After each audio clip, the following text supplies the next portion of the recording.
Bonjour à tous et merci de nous rejoindre sur Eden Télévision et Diaspora FM 102.3. L'émission, c'est bien Matin d'Eden, 2 heures d'émission 4 demi la première consacrée à l'actualité, notamment la revue des unes des journaux, la revue de presse internationale et le bulletin d'information. Ne ratez pas l'instant débat fait croiser. On va s'intéresser à un thème. Quel sort pour les détenteurs de faux diplômes de l'administration? Vous le savez, ils sont des milliers qui tapissent dans l'ombre, dans l'administration publique, payés aux frais de l'État, mais qui en réalité ont triché. On va aborder la question. Marcel Pogodo, il est directeur de publication du quotidien Le Mutateur. Il sera face à Alain Tossounon, journaliste en freelance. La revue d'une des journaux tous les jours, c'est avec Corneille Aïssé. Corneille, bonjour. Bonjour, tranquille, Akad Benanté. Mesdames, Messieurs, bonjour. Tout au long de cette émission, on sera en compagnie du groupe Penuel Cantorum avec le titre Cultivons la paix. La page sport de Judikaya Ayinou, Polycap Judikaya Ayinou interviendra au cours de la 4e demi-heure.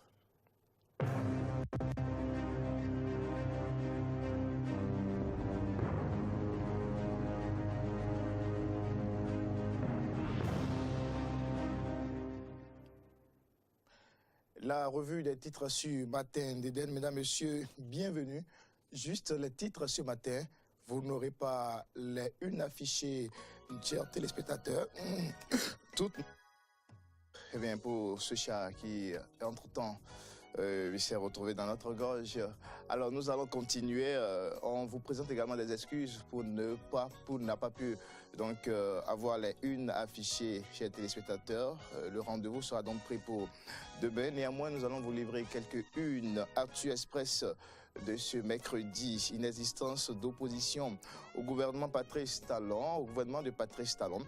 Le grand danger qui guette la démocratie béninoise. La période de grâce, une excuse trop facile à une démission collective des acteurs politiques. Le titre est à retrouver en page 3 du quotidien Actu Express qui écrit également sérieux soupçon de malversation au fonds d'aide à la culture. Paul Rompel, l'ancien ministre de la Culture, dans de beaux draps. L'information est à lire en page 4 de ce même quotidien Actu Express. L'économiste.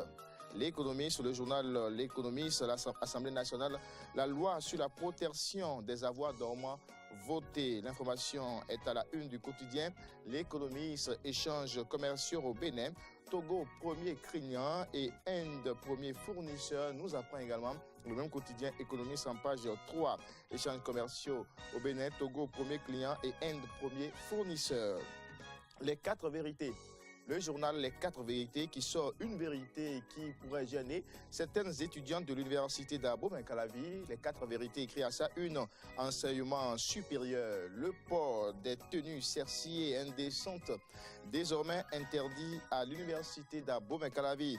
Dès la semaine prochaine, toutes les filles en tenue non recommandée seront obligées d'aller se faire changer selon les organisations syndicales de l'université, à savoir la FNEB, la Fédération nationale des étudiants du Bénin, l'UNEB, l'Union nationale des étudiants du Bénin, et l'UNSEB, l'Union nationale des scolaires et étudiants du Bénin. Les 4 vérités nous apprennent également ce matin, ministère de l'économie et des finances, sitting du Centracef ce jour.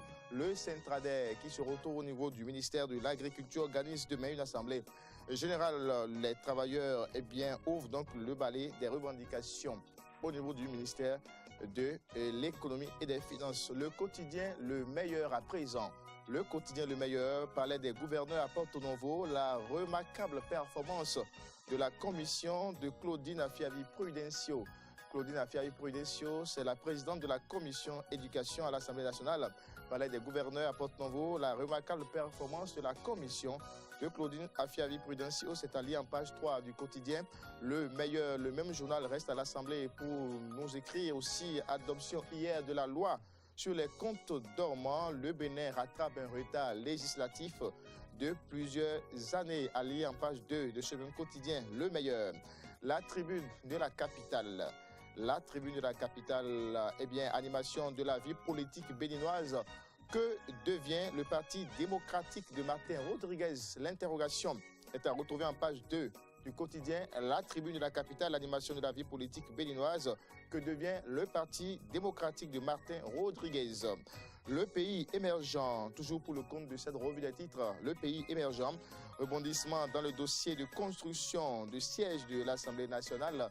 Le député Dakwe Soussou interpelle le gouvernement et demande la lumière sur le projet rebondissement dans le dossier de construction du siège de l'Assemblée nationale. Le député Dakwe Soussou, actuellement deuxième secrétaire parlementaire, interpelle le gouvernement et demande la lumière sur le dossier écrit Le pays émergent. Le pays émergent nous parle aussi de l'élection de Anjoin Moucharaf à la tête de la Fédération béninoise de football. Le quotidien mentionne ça une après son élection à la tête de la FBF. Anjoin Moucharaf reçoit les félicitations de la Fédération algérienne de football, de la Fédération togolaise de football et de l'UFOA.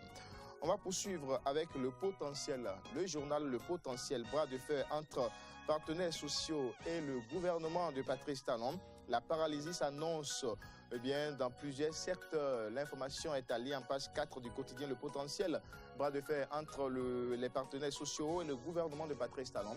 La paralysie s'annonce dans plusieurs secteurs.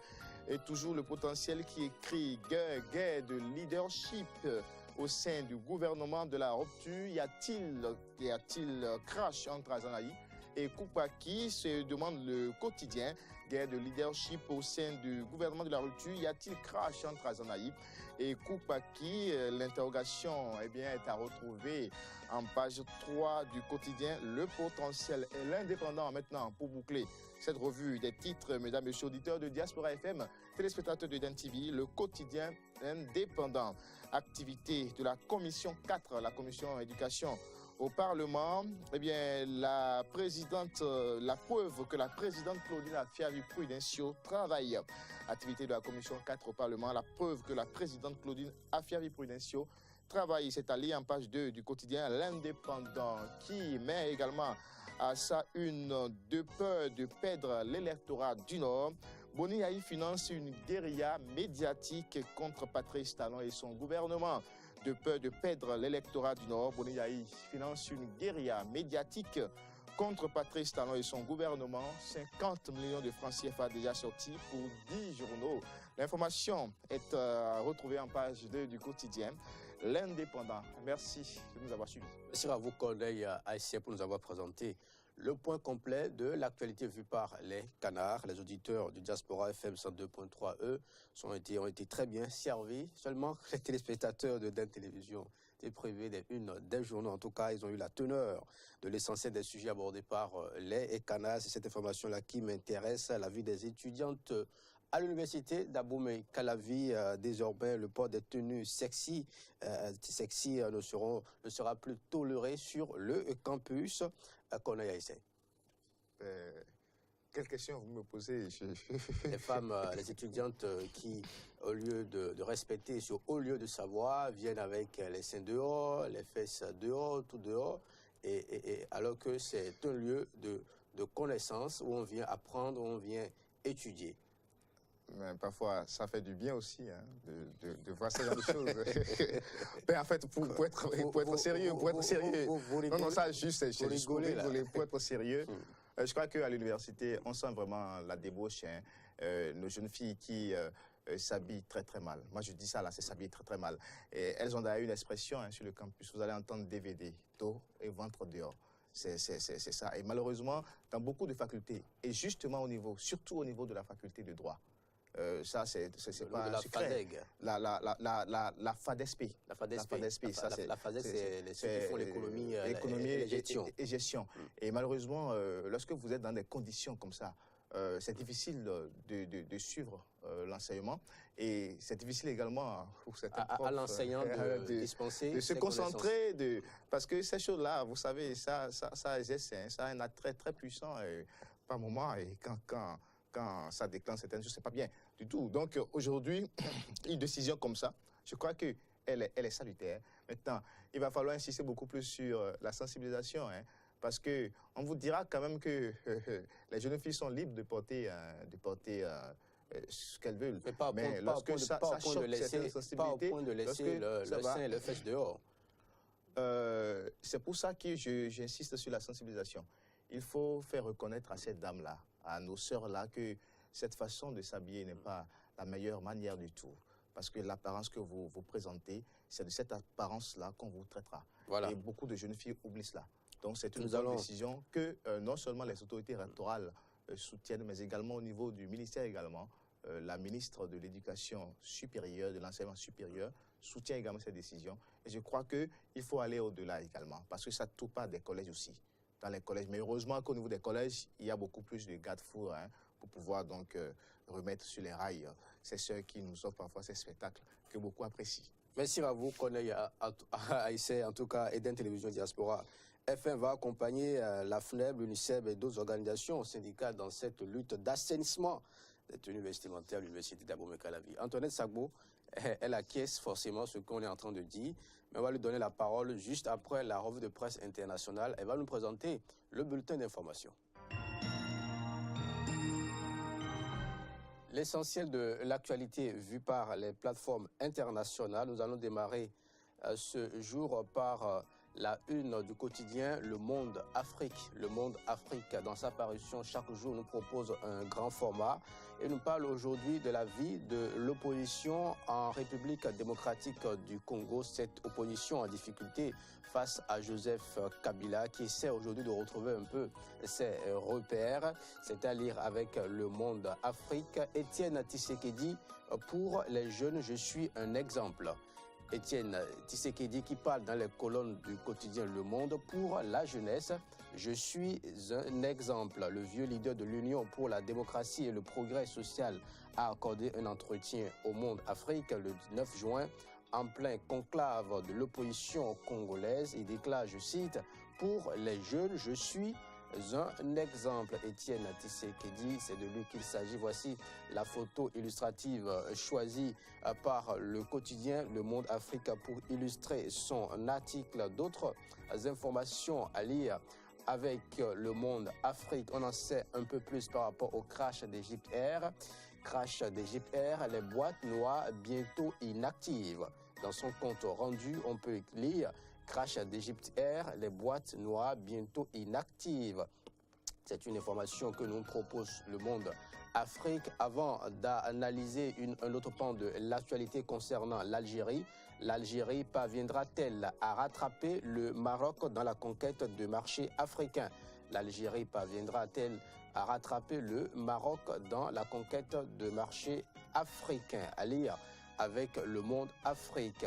La vie de Denis Sassou Nguesso, la fortune du clan Sassou Nguesso dans le viseur de la justice américaine. La fortune du clan Sassou Nguesso dans le viseur de la justice américaine. Et voilà, la justice américaine qui se mêle également des affaires familiales et économiques des chefs d'État sur le continent africain. Après donc la France qui est en train de créer la même difficulté au clan de la Guinée équatoriale, la famine Obiang, la famille également du Gabon, d'Ali Bongo. On parle aujourd'hui de Denis Sassou Nguesso, la fortune du clan Sassou Nguesso dans le viseur de la justice américaine. Et puis Nigeria, d'anciens rebelles appellent à la fin des violences dans le Delta.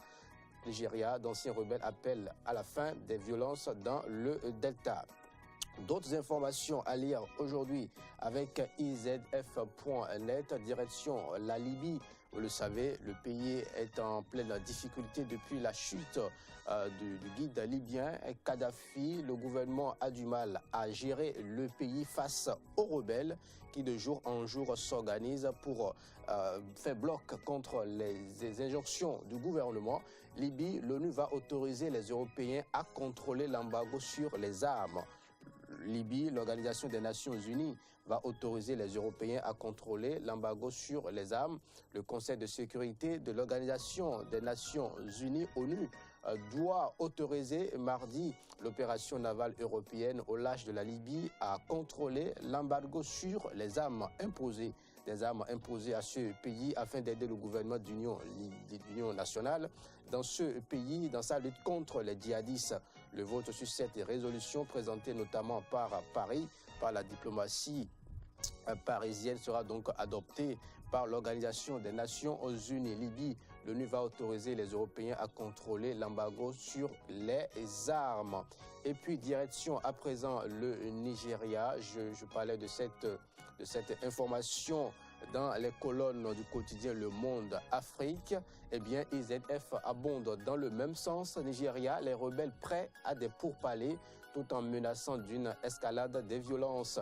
Les rebelles auteurs de sabotage d'installations pétrolières dans le sud du Nigeria se sont dit prêts à certaines conditions à l'ouverture d'un dialogue avec le gouvernement tout en menaçant de s'attaquer à l'avenir aux personnes bien et respectables dans le pays. C'est une information que nous propose ce jour izf.net.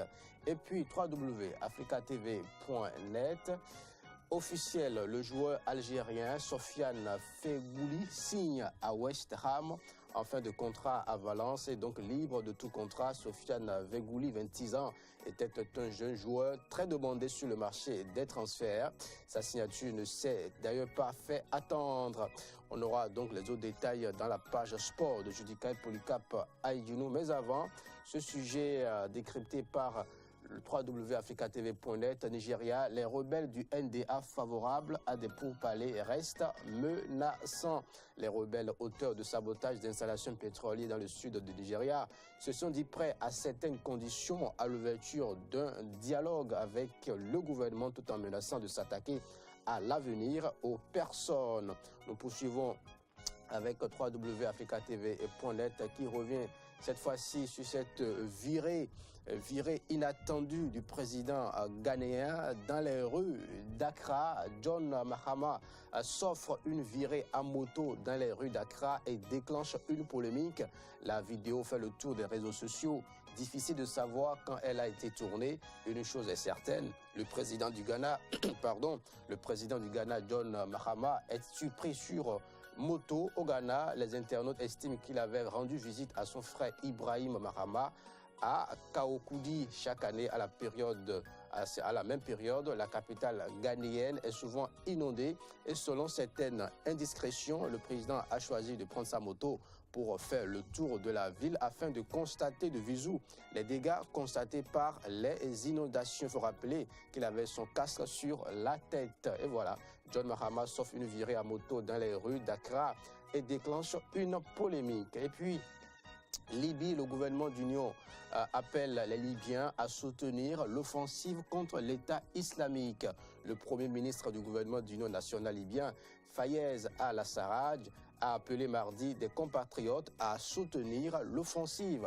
L'offensive pour reprendre Sirte au groupe État islamique alors que les autorités parallèles dans l'Est refusent d'y participer. Littérature.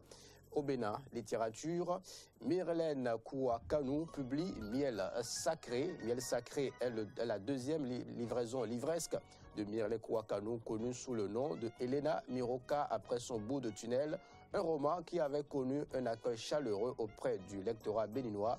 Bénin Littérature, Myrlène Kouakanou publie le livre Miel Sacré. On va boucler la revue de presse internationale avec le grand format que nous propose Slate Afrique. Et Slate Afrique qui écrit aujourd'hui à l'écart des radars médiatiques où en est l'enquête sur le vol Egypt Air. Une course contre la montre est engagée pour retrouver les boîtes noires du vol MS 804 avant qu'elle ne cesse d'émettre.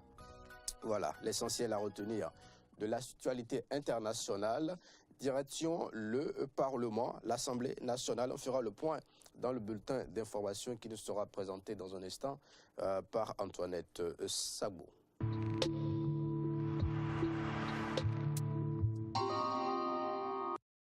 Antoinette Sabou, bonjour. Tranquille à 4 Benotin, bonjour mesdames, messieurs, bonjour. En attendant les prochains rendez-vous de l'actualité sur Eden Télévision à 13h, 17h, 20h, 23h30, on va faire le point dans le bulletin d'information. Les députés étaient en séance plénière hier au palais des gouverneurs à Porto Novo, la capitale politique du Bénin.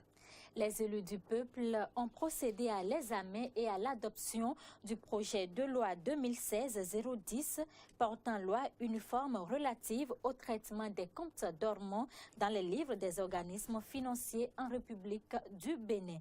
Reportage Amen Didier Roupendi et Romaric Devauché.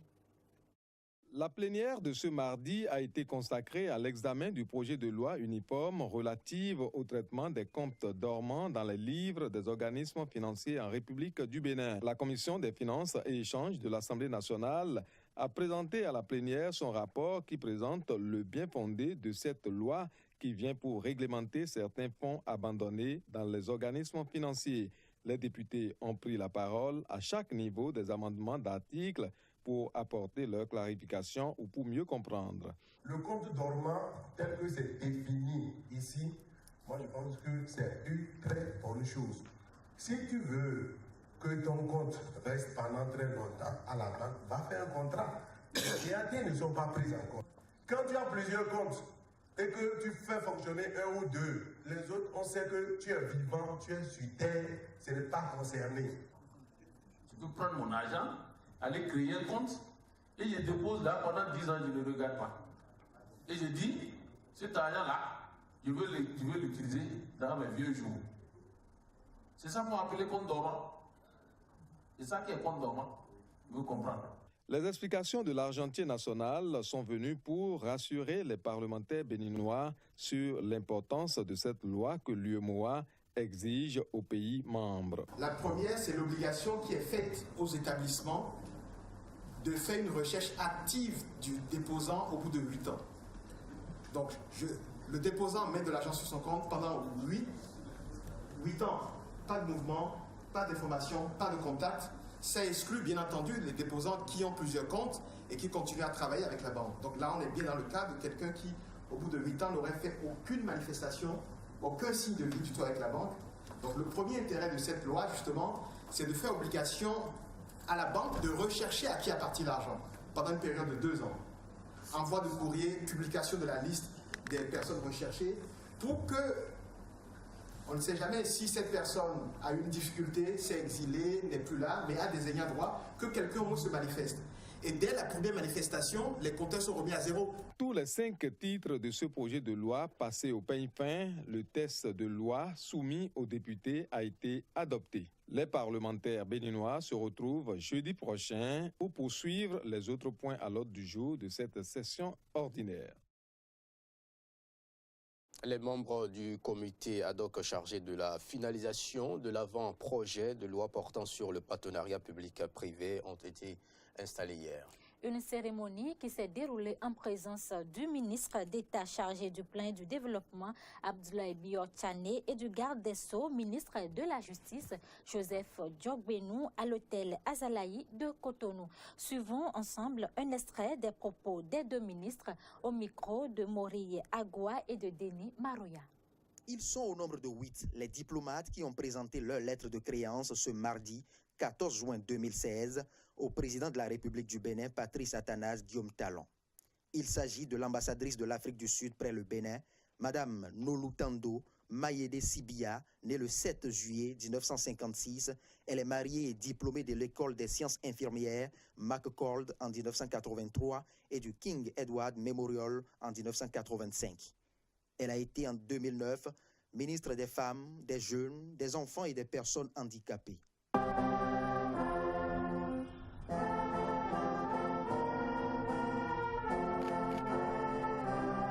Ancien cadre en mission diplomatique au Gabon, en Pologne et en Chine, Alfonso Barnuevo de Eris a occupé le poste de conseiller à la représentation permanente de l'Espagne aux Nations Unies et d'ambassadeur d'Espagne en Namibie de 2008 à 2011.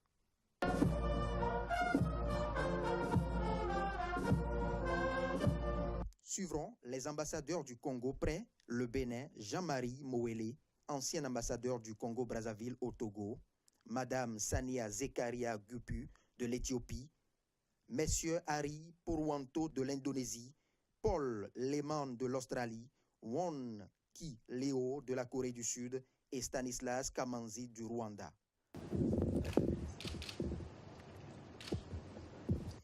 Rappelons que les ambassadeurs d'Espagne, du Congo-Brazzaville, de l'Éthiopie, de l'Indonésie, de l'Australie, du Rwanda ont pour résidence Abuja, tandis que le Sud-Coréen a pour résidence Accra.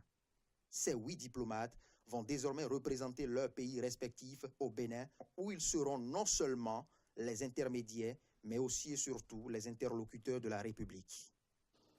Du palais des gouverneurs, il était au palais de la Marina où Loris Davo nous faisait le point de la remise, de la cérémonie de remise des lettres de créance au président de la République. Au total, 9 nouveaux ambassadeurs ont remis leurs lettres de créance au chef de l'État. Je vous l'annonçais, les membres du comité ad hoc chargé de la finalisation de l'avant-projet de loi portant sur le partenariat public-privé ont été installés hier. Une cérémonie qui s'est déroulée en présence du ministre d'État chargé du plan et du développement Abdoulaye Biotchane et du garde des Sceaux, ministre de la Justice Joseph Djogbenou à l'hôtel Azalaï de Cotonou. Suivant un extrait des propos des 2 ministres au micro de Mori Agua et de Denis Maroya. Les gouvernements successifs ont pris à cœur l'intérêt à doter notre pays d'un instrument juridique capable d'attirer les investissements privés. Rien de grand, rien de pertinent, rien d'important en termes de développement, rien d'important en termes d'investissement structurant ne peut avoir lieu sans le partenariat public-privé.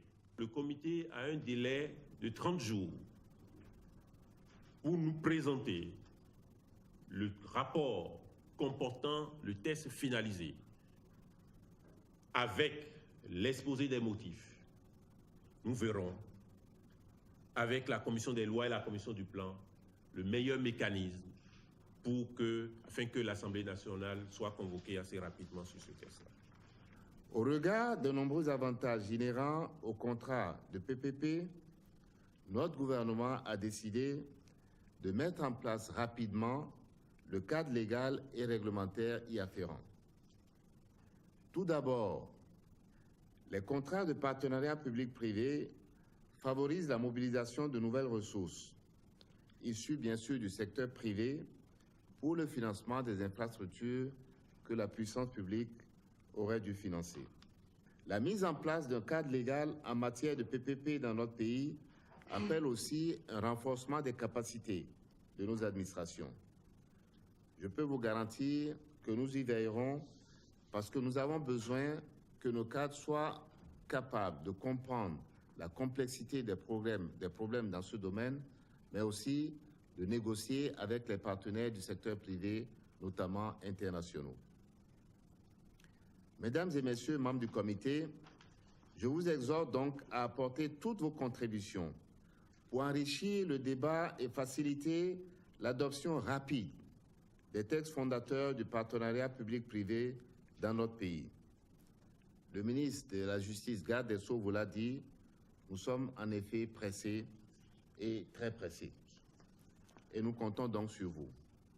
En souhaitant ainsi plein succès à vos travaux, je déclare ouverte la cérémonie officielle d'installation des membres du comité ad hoc de finalisation de l'avant-projet de loi portant sur le partenariat public-privé au Bénin.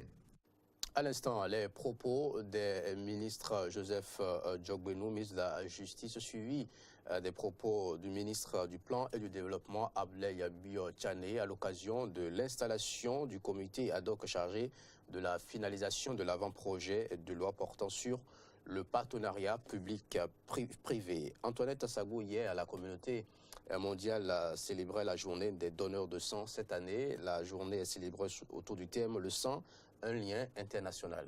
Un thème qui met l'accent sur la notion de partage et de lien qui unit les donneurs de sang et les patients. Pour marquer l'événement au Bénin, l'Agence nationale pour la transfusion sanguine, en collaboration avec l'Association des donneurs de sang bénévoles, a organisé une journée de don de sang et des séances de sensibilisation sur l'importance de ce geste. Quelques donneurs de sang se sont prononcés au micro de Fréjus Seoulin et Fréjus Fiossi. C'est pour donner le sang pour sauver la vie humaine.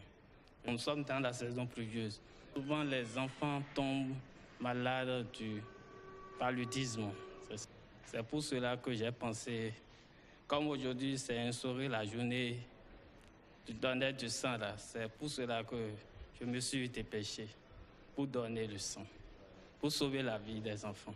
Ce qui me pousse, moi, à donner du sang, parce que pour sauver la vie humaine, il est capital quand même de donner du sang pour sauver les autres. Vous voyez, tous les jours, vous voyez des gens qui, par manque de sang, meurent, des enfants, des personnes âgées, par manque de sang. Or, moi, j'en ai, des proches en ont, donc c'est pourquoi moi, j'ai décidé aujourd'hui de venir et aussi avec toutes ces personnes que vous voyez. Je suis d'ailleurs très contente d'avoir donné mon sang ce matin. À ceux qui ne sont pas encore venus donner, je les encourage, je les motive. C'est très facile à le faire. Je les motive à venir massivement donner de leur sang pour sauver au moins une vie. Je donne mon sang pour sauver des vies. Il y a des enfants qui meurent à chaque minute par manque de sang. Il y a des femmes enceintes, en donnant une vie, ils perdent leur vie par manque de sang. Donc, pourquoi ne pas donner mon sang pour les sauver? Tous ceux qui n'ont pas fait le geste, je les invite à venir donner leur sang pour sauver des vies, pour sauver l'humanité. L'humanité a besoin de ça. Le fait de donner renfloue les banques de sang et permet donc de rendre disponibles les produits sanguins.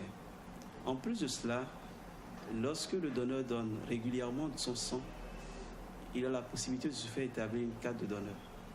Et cette carte de donneur, c'est cette carte de donneur en fait qui fait de lui un vrai donneur et qui lui permet d'avoir la priorité en cas de besoin au niveau des banques de sang. Et lorsqu'il doit se faire servir au niveau de ces banques de sang-là et qu'il a sa carte de donneur et qu'il donne régulièrement, que ce soit lui ou sa famille directe, son épouse ou ses enfants, ils peuvent bénéficier de la poche sans payer les frais de cession. Chaque fois que le donneur de sang fait son don, il a la possibilité d'entrer en possession de ses résultats, à savoir les résultats du groupage sanguin et ses résultats sérologiques également en ce qui concerne l'hépatite B, l'hépatite C et le test de la syphilis. Le don de sang a des inconvénients lorsque le donneur, au moment de la séance d'entretien médical, qui est un des circuits du don, ne donne pas franchement les réponses aux questions qu'on lui pose. Quand ce n'est pas exact, les conséquences peuvent être un malaise et la surveillance qu'on fait au moment du prélèvement permet de gérer au plus tôt ces malaises-là. Au-delà de la journée du 14 juin retenue chaque année pour célébrer les donneurs de sang, tant que vous le pouvez, donner un peu de votre sang pour sauver des vies humaines. Hors du Bénin, Oscar Pistorius, champion paralympique, comparaît depuis lundi hier devant un tribunal de Pretoria. Le papa de Reva Steenkamp, tué par Oscar, a fait un témoignage. Le papa de la victime a insisté pour que Pistorius paie pour son crime commis, selon lui, après une dispute du couple. C'est la première fois depuis le début de la procédure judiciaire en 2014 que l'un des parents de Reva prend la parole devant la justice, qui doit désormais fixer la peine d'Oscar Pistorius, reconnu coupable de meurtre. En septembre prochain, l'école des mines et de la métallurgie de Monda, au Gabon, ouvrira ses portes. Un gisement de manganèse promoteur, une première industrie locale de transformation, est devenue maintenant l'école des mines. En dépit du recul des cours des matières premières, le français Eramé joue la carte de l'ancrage stratégique à long terme au Gabon face à la concurrence de la Chine. Reportage. Former des jeunes qualifiés pour accompagner l'industrialisation du Gabon, c'est l'objectif de l'école des mines et de la métallurgie de Mwanda, qui ouvrira ses portes en septembre. Inaugurée le 6 juin par le président Ali Bongo Ondimba, l'école a coûté près de 20 millions d'euros à l'État gabonais et au groupe minier français Eramet. Nous ne voulons plus être un exportateur de matières brutes et nous voulons transformer. Bien, pour ce faire, il faut donc accompagner une idée comme celle-là de structures qui vont donc former, les ingénieurs, aussi les techniciens supérieurs, pour que nous puissions réellement avancer et aller beaucoup plus loin dans la transformation. Eramet et sa filiale locale Comilog ont exploité du manganèse brut pendant un demi-siècle. Il y a 2 ans, le groupe a franchi une étape avec la construction d'un vaste complexe industriel qui accueillera les étudiants en fin de formation. Ce complexe assure la transformation d'une partie du minerai qui est extrait à Moanda. On transforme pour produire 65 000 tonnes par an de silicomanganèse et 20 000 tonnes par an de manganèse métal. 432 personnes travaillent aujourd'hui sur le site. Au milieu du bruit des machines, on ne badine pas avec la sécurité. Protégés d'équipements lourds, les techniciens suivent la coulée du silicomanganèse à des températures extrêmes. Le silicomanganèse sorti du four va passer un temps de refroidissement et par la suite sera concassé, puis envoyé dans les aciéries pour permettre la fabrication des aciers. Avec 5% de produits transformés, l'activité industrielle est encore modeste par rapport aux quelques 4 millions de tonnes de manganèse extraites chaque année à Moanda. C'est faible, mais à la fois c'est aussi beaucoup, parce que quand vous voyez l'usine que ça représente, donc on est quand même le 2e producteur mondial de minerai de manganèse. Donc imaginez qu'on va tout transformer ici, ça demanderait des installations extrêmement conséquentes. Sur un marché très concurrentiel où les cours mondiaux du manganèse se sont effondrés, de nouveaux investissements pour renforcer la production ne sont pas prévus dans l'immédiat. À l'usine, le fer n'attend plus que les étudiants pour être battus. Des milliers de kilomètres de New York, le petit village de Cole State, dans l'ouest de l'Allemagne, a vu naître Friedrich et Elisabeth Trump, les grands-parents de Donald, candidat républicain à l'élection présidentielle américaine. Mais les habitants de cette ville sont moins convaincus des propos du candidat au cours de sa campagne.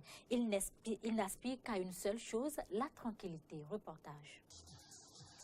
Donald Trump, candidat républicain à l'élection américaine, milliardaire et descendant d'immigrants allemands. Plus précisément, de Kallstadt, dans l'ouest de l'Allemagne. Dans ces 2 maisons ont vécu ses grands-parents, Friedrich et Elisabeth, avant d'émigrer aux États-Unis. Mais dans ce petit village de 1200 âmes, l'extraordinaire destin de la famille Trump ne fait pas rêver. La famille est devenue riche. Ils ont gagné de l'argent avec l'immobilier. C'est sûr que c'est un exploit. Mais maintenant, il n'y a plus de Trump ici à Kallstadt. Pourquoi devrait-on être fier ? Même dans la boucherie du village, il n'est pas sûr que Donald Trump pourrait obtenir un prix sur le Saumagen, la panse de porc farci, pourtant spécialité locale et véritable fierté de la région. Il raconte ce que les gens veulent entendre, parce qu'il y a du sens. Par exemple, sur l'Obamacare, moi, je trouve ça très bien que chaque personne, riche ou pauvre, soit assurée. Et qu'il veuille construire un mur à la frontière avec le Mexique, c'est aberrant. Le fondateur du ketchup Heinz est également originaire de Kallstadt. Mais à l'Office du tourisme, aucune mention des noms Heinz ou Trump sur les plaquettes promotionnelles, exclusivement consacrées au vin et à la randonnée. Nous n'avons pas vraiment d'éléments pour établir une stratégie touristique, et ce n'est pas non plus nécessaire. On a notre bon vin, nos paysages qui sont suffisamment convaincants, sans qu'on utilise les noms Trump ou Heinz. Depuis un an, les médias du monde entier se pressent au village. Mais bien loin de New York et des ambitions de leur illustre cousin, les habitants de Kallstadt n'aspirent qu'à une seule chose, la tranquillité. Nous poursuivons le bulletin d'information. Les Comores traversent une grave crise énergétique qui paralyse l'économie déjà exsangue de cet archipel volcanique au fort potentiel géothermique et aux explorations hydrocarbures prometteuses. Et grâce à ces atouts géologiques, le pays pourra développer d'autres sources d'énergie. Reportage. Ces fumerolles pourraient être l'avenir énergétique des Comores. À 2300 mètres d'altitude, ces chercheurs veulent exploiter le potentiel géothermique du volcan Karthala. Si les fonds sont rassemblés, une usine pourrait être opérationnelle d'ici 2022. Nous comptons installer une usine avec une puissance initiale de 10 mégas, puis monter à 20 mégas et progressivement et suivre aussi la demande Cet archipel de l'océan Indien fait face à une crise énergétique énorme. Les coupures d'électricité durent de nombreuses heures dans la capitale. Faute de groupe électrogène suffisant, cet hôpital doit se passer de climatisation dans le service chirurgie et couper complètement le courant de certains services non essentiels. Les petits commerces, comme cette boulangerie, ont du mal à survivre. Il est impossible de passer une journée sans qu'on perde des pains à cause des coupures d'électricité. Le temps d'aller démarrer le groupe électrogène, il y a des pains qui se retrouvent gâchés. On demande à la société fournissant l'électricité de faire le nécessaire pour nous garantir du courant, car nous, les petites sociétés, on court à notre perte. Sur la principale île de l'archipel, seuls 6 des grands groupes électrogènes publics fonctionnent. La Banque africaine de développement est censée financer la révision de ces structures, mais rien n'est fait depuis des années. Comorien a besoin d'avoir de l'électricité maintenant, pas demain, pas après-demain, mais aujourd'hui même. Dans l'avenir, à court et moyen terme, il faudra envisager une production qui sera bien sûr garantie en totalité, mais pour l'instant et progressivement, il faut améliorer la production et le réseau. Les Comores tablent aussi sur les explorations d'hydrocarbures offshore. Et une centrale au fioul, très polluante, devrait être opérationnelle d'ici 2018. En attendant, l'économie du pays reste paralysée et plus d'un jeune sur 2 est au chômage. L'Italie pour la découverte d'une clinique vétérinaire pas comme les autres. Son nom, notre règne des animaux, elle accueille pitons, caïmans, lémuriens et même des tortues. Toutes ces espèces ont trouvé refuge chez un vétérinaire passionné par les animaux exotiques après avoir été confisqués à des trafiquants. Reportage. Comme tous les matins, Umberto Cara rend visite aux animaux de sa clinique vétérinaire située à quelques kilomètres seulement du centre de Rome. Ici, pas de chiens ni de chats, mais plusieurs dizaines d'animaux saisis par la police, comme des pitons, des lémuriens et même un caïman confisqué à un dealer romain en 2013. Ce centre accueille des animaux exotiques, confisqués à des gens qui n'étaient pas autorisés à les avoir chez eux. En général, ce sont des animaux détenus illégalement. Ils arrivent par les aéroports et les ports ou bien sont trouvés par les gardes forestiers ou saisis par d'autres forces de police. Plus grave encore, le trafic de ces animaux, vivants ou morts, représente une manne financière très importante pour le crime organisé. Les cornes de rhinocéros, par exemple, dépassent les 90 000 € le kilo sur le marché noir. Selon des estimations, le chiffre d'affaires mondial du commerce illégal de la faune et la flore représenterait quelques 30 milliards de dollars par an. Les grands groupes criminels africains affiliés à l'État islamique, à Boko Haram ou au Shebab ont comme source primaire de financement ce genre de trafic.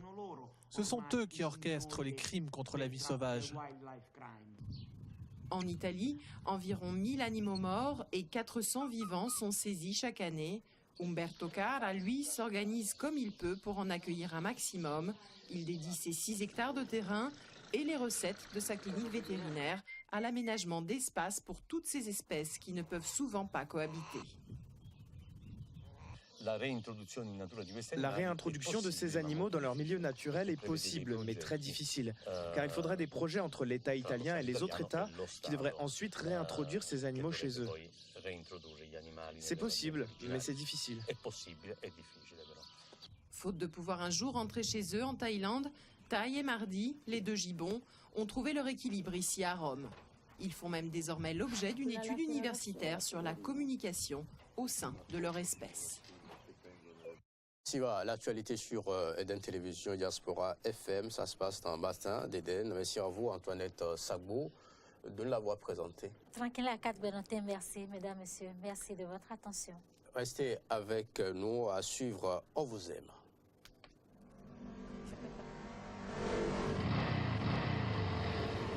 Je vous aime sur Eden TV.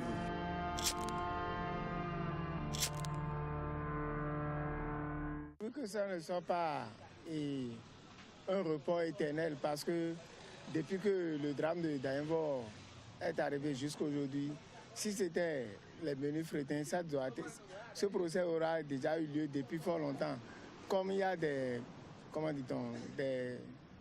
hommes placés au sommet du gouvernement dedans, impliqués dedans, donc ça doit être un procès, rejeté. Bon, prions Dieu pour que prochainement ça soit vraiment tranché.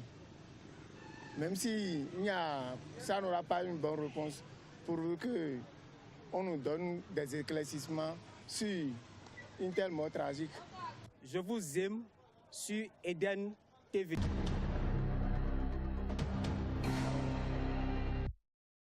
Voilà, tous les jours, les M se prononcent sur Matin d'Éden. La chronique L'Opinion n'aura pas lieu aujourd'hui parce que James William Baguidi est un peu indisposé. Le conducteur de taxi moto se prononçait par rapport à cette disparition qui fait toujours couler beaucoup d'encre et de salive. Pierre Hubin Dainvo, qui était un cadre émérite au ministère de l'Économie et des Finances, arraché dans des conditions vraiment horribles à l'affection de sa famille. On espère qu'un jour, la lumière sera faite sur ce dossier.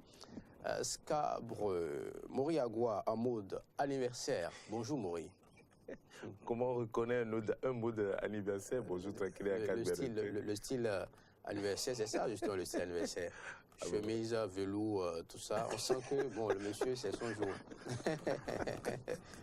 Bonjour, tranquille. Joyeux anniversaire. Merci. C'est vrai que ça s'enchaîne. Hein. Lundi dernier, c'était Antoinette Sagbo qui est encore sur ce plateau. Oui. C'est vrai que je n'ai pas encore eu mes chocolats, voilà. Donc vous, c'est avec chocolat, on fait anniversaire? Non, ça c'est facile. Pas, je ne veux pas lui créer des ennuis. Ouais, mais vous, j'ai besoin de 2 coupes de champagne. Voilà. C'est quand même Maury Agua, l'homme de Toubéi. L'homme de Toubéi, vous avez raison. Bon, on va d'abord pousser la chansonnette. Bon, d'accord. Avec qui? On va pousser la chansonnette. Vous le savez, nous sommes en période de carême. Donc, on a pensé quand même qu'il fallait... J'ai demandé à toute l'équipe d'accompagner la communauté musulmane du Bénin en faisant également le carême. On le fait. Il ne faut pas attendre le dernier de la fête pour aller rendre visite aux amis. On le fait et c'est justement, moi ça m'arrange, puisque c'est mon anniversaire, je fais le carême aujourd'hui. Non, donc tout le monde fait le carême avec moi. Maury Agua. Non, on va rompre le jeûne avec vous, chez vous. Ah bon, oui? Chez moi spécialement aujourd'hui. Voilà, on rompt le jeûne chez vous. D'accord. Donc comme je le disais, bonjour aux téléspectateurs d'abord de Eden TV, aux auditeurs de Diaspora FM. Nous sommes en période de carême, nous avons quand même pensé soutenir les musulmans à travers une chansonnette spéciale que nous a accordé un imam d'une mosquée de la place. Je vous invite à le suivre, vous le connaissez bien, suivez plutôt. Marhaban bika ya Ramadan, marhaban bika ya Ramadan, marhaban bika ya Ramadan.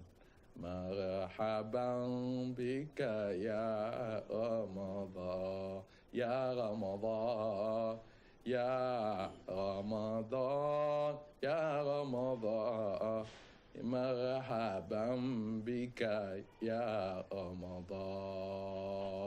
Sois bienvenu, mois de Ramadan. Sois bienvenu, mois de Ramadan, mois de miséricorde, mois du pardon. Moi de toute grâce divine, moi de la miséricorde, que tu sois bienvenu. C'est en réalité l'explication de ce que je viens de fredonner en arabe. Marhaban bika ya Ramadan, marhaban bika ya Ramadan, marhaban bika ya Ramadan. مرحبا بك يا رمضان يا رمضان يا رمضان يا رمضان مرحبا بك يا رمضان. Pousser la chansonnette sur Eden TV et Diaspora FM, c'est génial. Yes! Voilà, notre ami El Hadj qui officie à la mosquée centrale de Zongo a poussé la chansonnette pour le plaisir des auditeurs et téléspectateurs d'Eden Télévision. Tout à fait, et on a suivi les explications. C'est bien sûr une chanson qu'on chante en période de Ramadan pour souhaiter bon carême aux musulmans. Voilà. Bon carême aux musulmans du Bénin, bon carême aux musulmans de Porto Novo, de Parakou, du Bénin entier, d'Afrique et du monde. Antoinette Sago-Souri, vous avez des amis musulmans, vous? Oui, j'ai des amis, j'ai des frères musulmans. Vous n'êtes pas musulmane? Non. Vous avez des frères musulmans? Oui, j'ai des frères musulmans, des cousins, cousines musulmans. Moi, en période de carême, je suis musulman. Pas alliance. Pas alliance. Pourquoi pas solidarité. Pourquoi vous voulez fouiller dans la vie comme le dit des Ivoiriens là?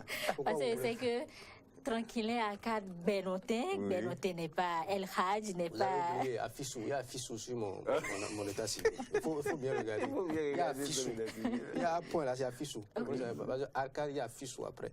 Voilà, voilà, c'est ça. Merci à vous. On va sur la chanson du jour. Le groupe s'appelle Penuel Cantorum. On les a connus, on a connu les membres il y a quelques années. Ils essaient toujours de mieux faire à travers leur voix. C'est des choristes qui officient à l'église Notre-Dame, l'église catholique Notre-Dame de Cotonou. Le titre, c'est Cultivons la paix.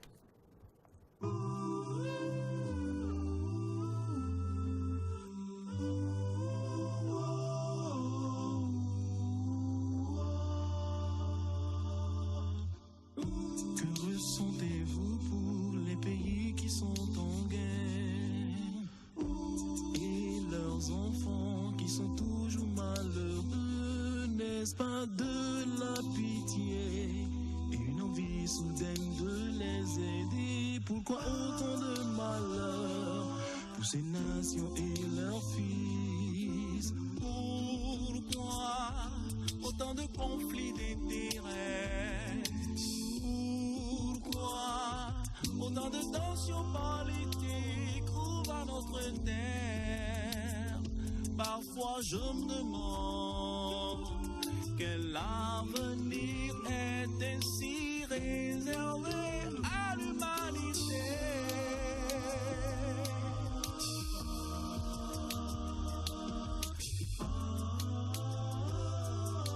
Pour éviter tout ça, tendons-nous la main. Respectons la vie pour la défendre. Dialoguons avec nos ennemis pour en faire des amis.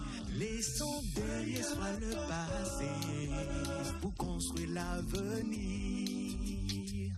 Sachons pardonner pour vivre ensemble. Cultivons la paix dans le monde, car nous sommes tous des humains. La violence n'arrange rien, qu'allons-nous faire de la guerre? Choisissons la non-violence pour être plus forts et cultivons la paix dans le monde.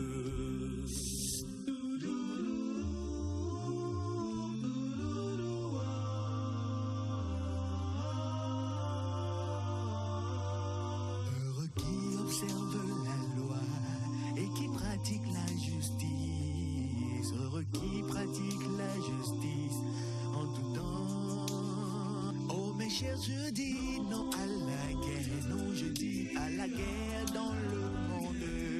On sait quand ça commence, mais jamais quand ça finit. Je dis non à la guerre, non je dis à la guerre dans mon pays. On sait quand ça commence, mais jamais quand ça finit. Cultivons la paix dans le monde, car nous sommes tous des humains. La violence n'arrange rien, qu'allons-nous faire de la guerre? Choisissons la non-violence pour être plus forts et cultivons la paix dans le monde. Cultivons la paix, car nous sommes tous des humains. La violence n'arrange rien, qu'allons-nous faire de la guerre? Choisissons la non-violence pour être plus forts et cultivons la paix dans le monde. Cultivons la paix dans le monde. Ne laissons pas la haine nous envahir. Cultivons la paix dans le monde. Et surtout aimer. Cultivons la paix dans le monde. Cultivons la paix pour la paix. Cultivons la paix pour l'avenir de l'humanité.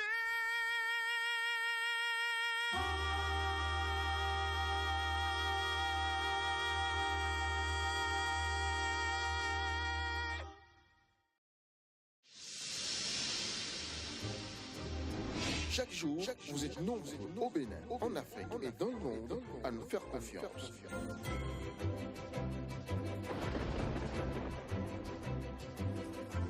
Recevez-nous sur satellite EO33, Eutelsat 33A, fréquence 108.05, symbole rate 30001, polarisation verticale. En local, bande UHF, fréquence 719.25, système de son VG.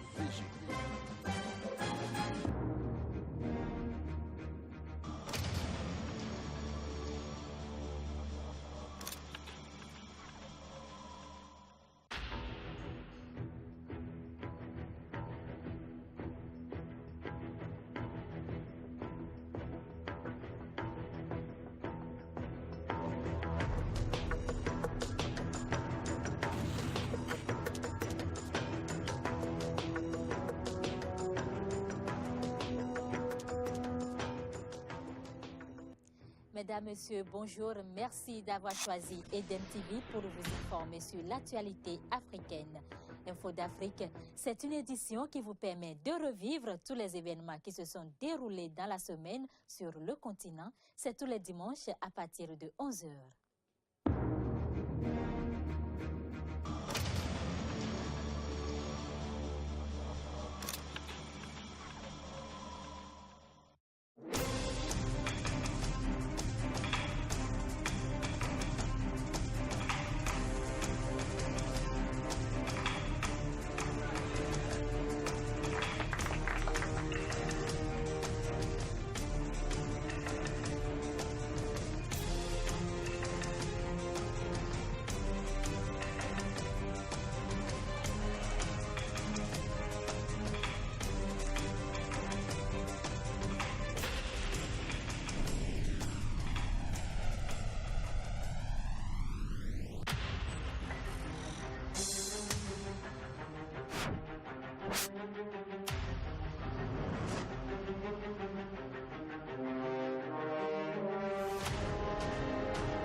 Après plusieurs mois d'absence, votre émission Droit et Devoir revient avec des sujets encore plus intéressants, des thèmes qui touchent votre quotidien. Prenez donc le rendez-vous.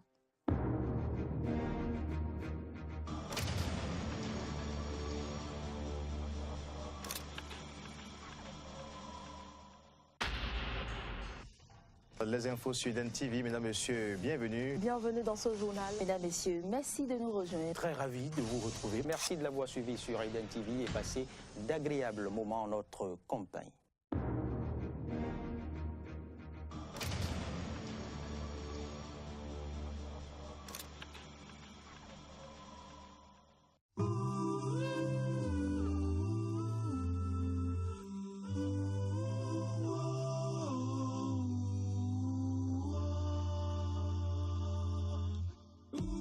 Ressentez-vous pour les pays qui sont en guerre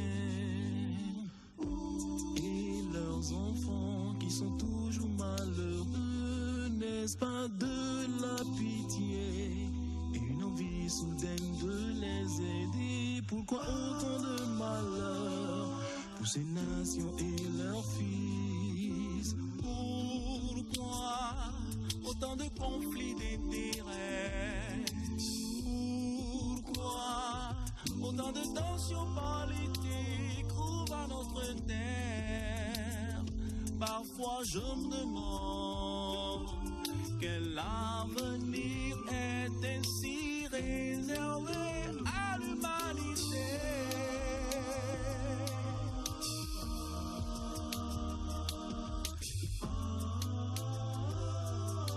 Pour éviter tout ça, tendons-nous la main, respectons la vie pour la défendre, dialoguons avec nos ennemis pour en faire des amis, laissons derrière soi le passé pour construire l'avenir, sachant pardonner pour vivre ensemble. Cultivons la paix dans le monde, car nous sommes tous des humains. La violence n'arrange rien, qu'allons-nous faire de la guerre? Choisissons la non-violence pour être plus forts et cultivons la paix dans le monde.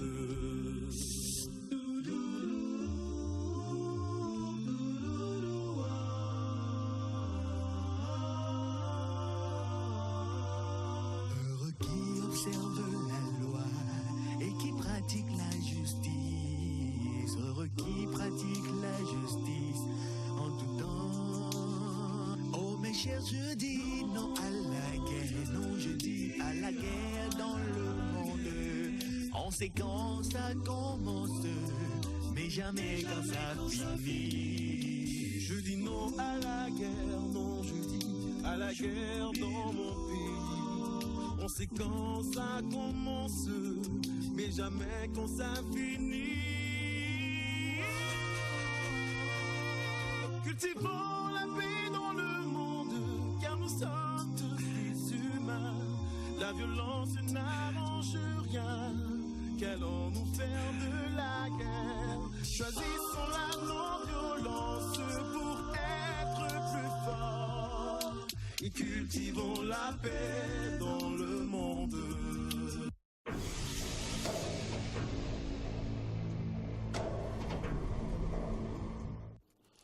On évoquait il y a quelques jours sur ce plateau les réformes nécessaires pour rendre notre administration, l'administration publique performante. L'un des problèmes relevés il y a quelques jours sur Eden Télévision Diaspora FM par des invités, c'est bien les détenteurs des faux diplômes qui tapissent dans l'administration publique, ce qui fait de l'incompétence dans le secteur public la règle. Aujourd'hui, dans l'instant débat fait croiser, on s'interroge quel sort pour les détenteurs de faux diplômes dans l'administration. Peggy Ludovic Dagba, bonjour.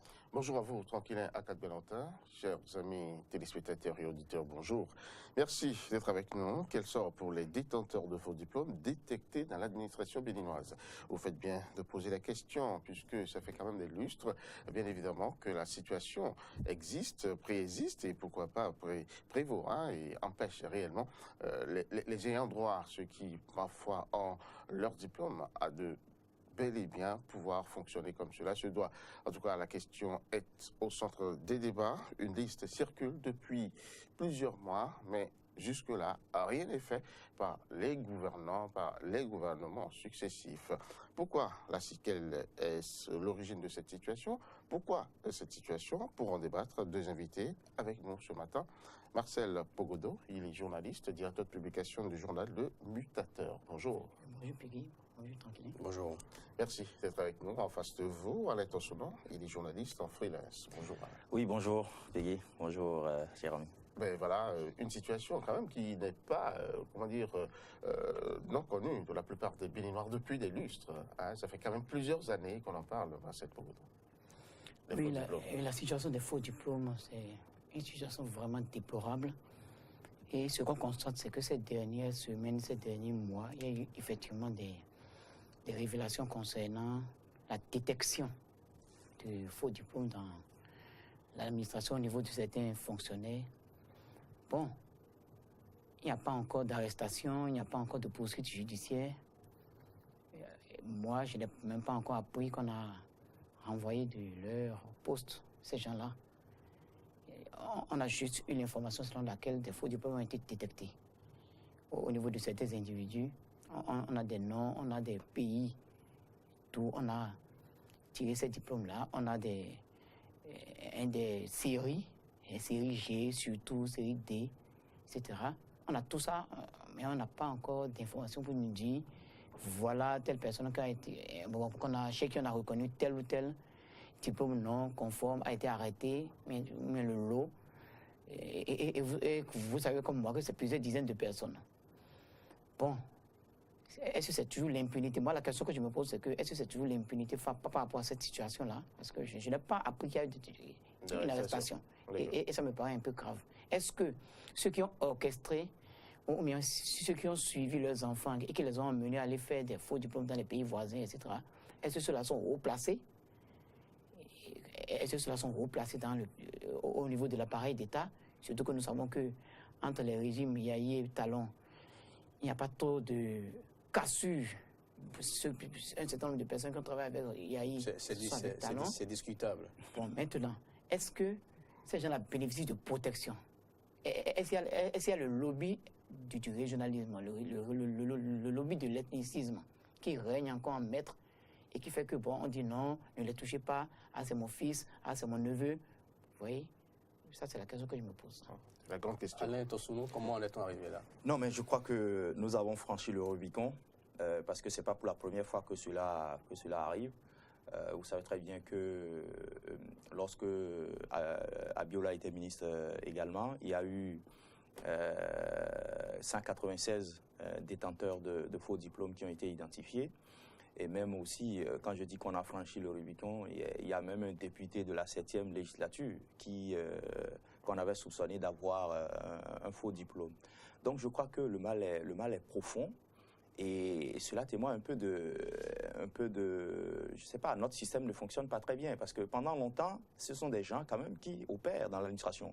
Et donc, comment, et quand on sait tout le processus pour accéder à l'administration, il y a un processus de contrôle, notamment des dossiers. Justement, c'est là que se pose la réelle question. Comment cela peut s'infiltrer dans l'appareil? Ça veut dire que ces individus-là bénéficient un peu de la caution d'un certain nombre dans le dispositif. Donc sinon, ils ne pouvaient pas échapper au contrôle de du système. Donc ça veut dire qu'il y a des problèmes. Mais au-delà même de tout ça, nous avons vu venir un peu ce phénomène-là. Parce que quand vous avez aujourd'hui une société qui est complice d'un certain nombre de choses, notamment la crise des valeurs ou la tricherie à l'école, ça ne dit plus rien, puisque même au niveau, au sommet, il y a la corruption, il y a l'impunité. Donc on ne doit plus se plaindre ou être étonné de ce qu'aujourd'hui, nous sommes face à une situation où des gens sont détenteurs de faux diplômes. Donc je crois que le mal est très profond et on devrait pouvoir, au-delà même de la sanction à infliger à ces détenteurs de faux diplômes-là, aller jusqu'à même corriger, c'est-à-dire faire face à cette crise de valeur que nous avons, où aujourd'hui, l'enfant se dit, l'enfant passe par des raccourcis pour pouvoir accéder, et où l'excellence ce n'est plus véritablement ce qu'il faut rechercher dans notre pays. Donc je crois que c'est un grave problème. Et au-delà même de ces détenteurs de faux diplômes, je crois qu'il faut aller très loin pour pouvoir tuer le mal à la racine. Oui, ce qu'on ne comprend pas, c'est que ça fait quand même plusieurs années qu'on parle un peu de cette affaire de faux diplômes. Moi, je me souviens encore, sous le général Mathieu Kérékou, il y a eu des gens qui ont été détectés. La radio avait été mise à contribution pour citer les noms, pour pouvoir les dégager de l'administration. Mais jusque-là, on n'observe rien qui soit fait sous le président Yahi, aujourd'hui sous le président Talon. Qu'est-ce qui explique un peu cette impunité, si on peut dire? Bon, on a l'impression que c'est une filière qui fonctionne. Une filière parce que vous avez les mêmes problèmes qu'on dénonce, qu'on déplore à chaque moment. Une filière parce que on a l'impression d'avoir des gens qui protègent ces coupables-là. Et comme je le disais tout à l'heure, il y a toute une filière, il y a un réseau. Et quand on sait que pour accéder à la fonction publique, il faut avoir des diplômes clean. Et vous savez, quand vous accédez à la fonction publique, on vous demande le diplôme qui vous a permis d'y accéder. Si vous étiez arrivé par la maîtrise, on vous demande votre maîtrise. On vous demande l'original de votre maîtrise.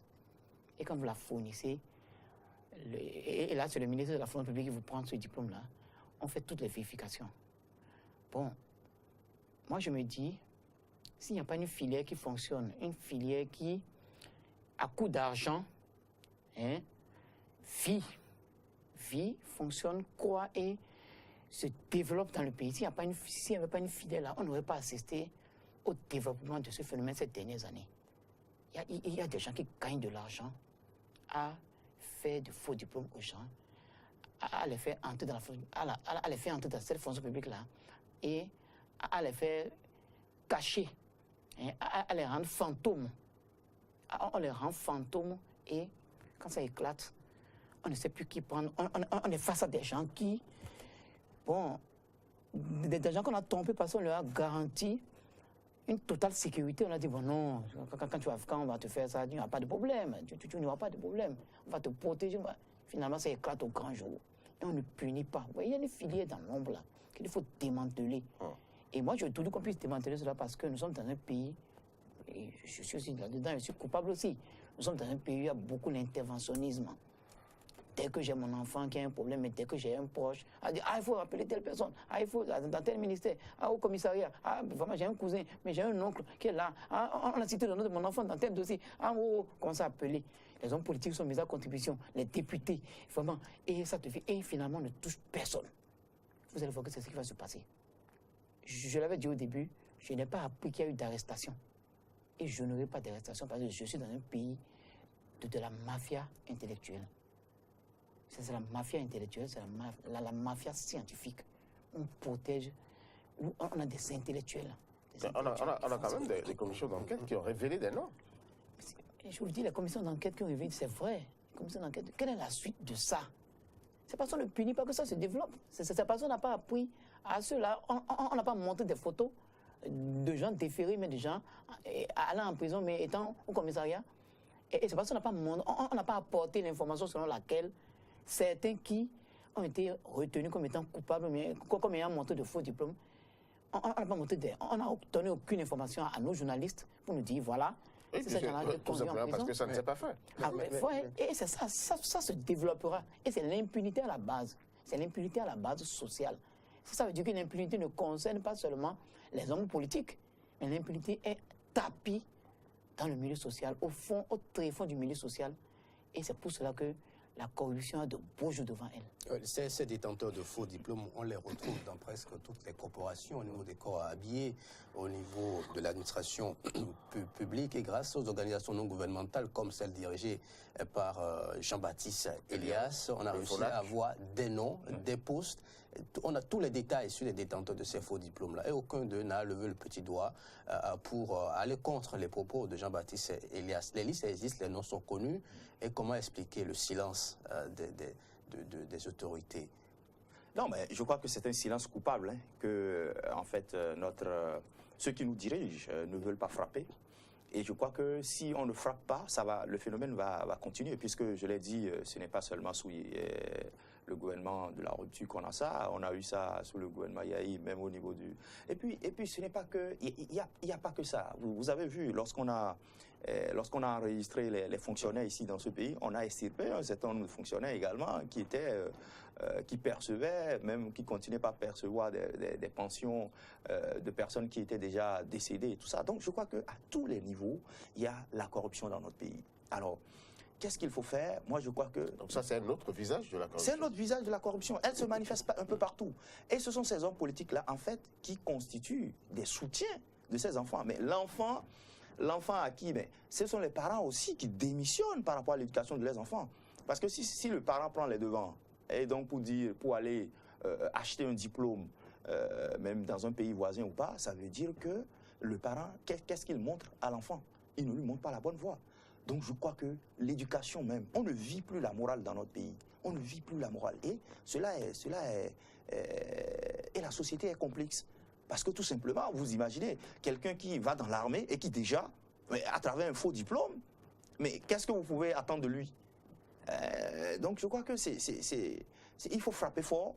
Donc on doit exiger, et la presse doit jouer un rôle par rapport à ça. Je crois que... Non, la presse a communiqué. Oui, mais il faut demander... Les références maintenant au niveau de la justice. La justice doit se saisir de ces questions-là. Parce que c'est un usage de faux. Donc je crois que la justice doit se saisir de ces questions-là. Il faut quand même quelqu'un pour saisir la justice. Non, absolument, il faut interpeller le ministre de la fonction publique, par exemple. Le ministre de la fonction publique, le ministre de la justice, parce que ce n'est pas seulement ces enfants qui sont en cause, ou bien ces détenteurs de faux diplômes qui sont en cause, mais notre administration, on doit punir ceux-là qui sont dans la chaîne de contrôle et qui ont laissé passer. Et ils ont fait, soit ils sont complices, ou bien c'est de la négligence. Parce qu'ils devraient pouvoir... Pourquoi à tous les niveaux, il y a un dispositif de contrôle? Puisque tout à l'heure, mon confrère l'a dit, mais on vous exige d'amener l'original de vos diplômes. Et même si vous amenez un diplôme de l'extérieur, et très souvent par rapport au bac, vous savez très bien que c'est au Niger, on va chercher le bac, ou bien au Togo, mais notre État a les moyens, la direction des équivalences de diplômes a les moyens de se rendre dans ces pays voisins-là pour aller vérifier, faire des vérifications. Mais cela n'a jamais été fait. Ça veut dire que tous ces fonctionnaires qui travaillent dans cette direction-là et qui sont chargés de cette mission de contrôle-là devraient également être poursuivis pour que cela n'arrive pas. Mais l'autre information, en tout cas, nous avons appris par rapport à cette histoire d'impunité que les mises en cause seraient allées voir les têtes couronnées qui sont en train d'agir dans l'ombre pour ne serait-ce que empêcher ou amener les dirigeants à ne pas. L'information m'est parvenue hier, je me suis dit, il faudrait quand même qu'on en parle, que les têtes couronnées à la base, qui ont toujours appris des valeurs, inculqué des valeurs aux populations, en tout cas se mêlent à des faux jeux comme ceux-là. Comment est-ce qu'on peut apprécier la chose? Bon, avec tout le respect que j'ai pour nos rois, nos têtes couronnées, comme vous le dites, pour cette détenteur de la richesse culturelle traditionnelle, de la richesse de nos anciens royaumes, et qui aujourd'hui, c'est cette tête couronnée qui garantissent ce passé glorieux de nos cultures politiques, sociales, économiques.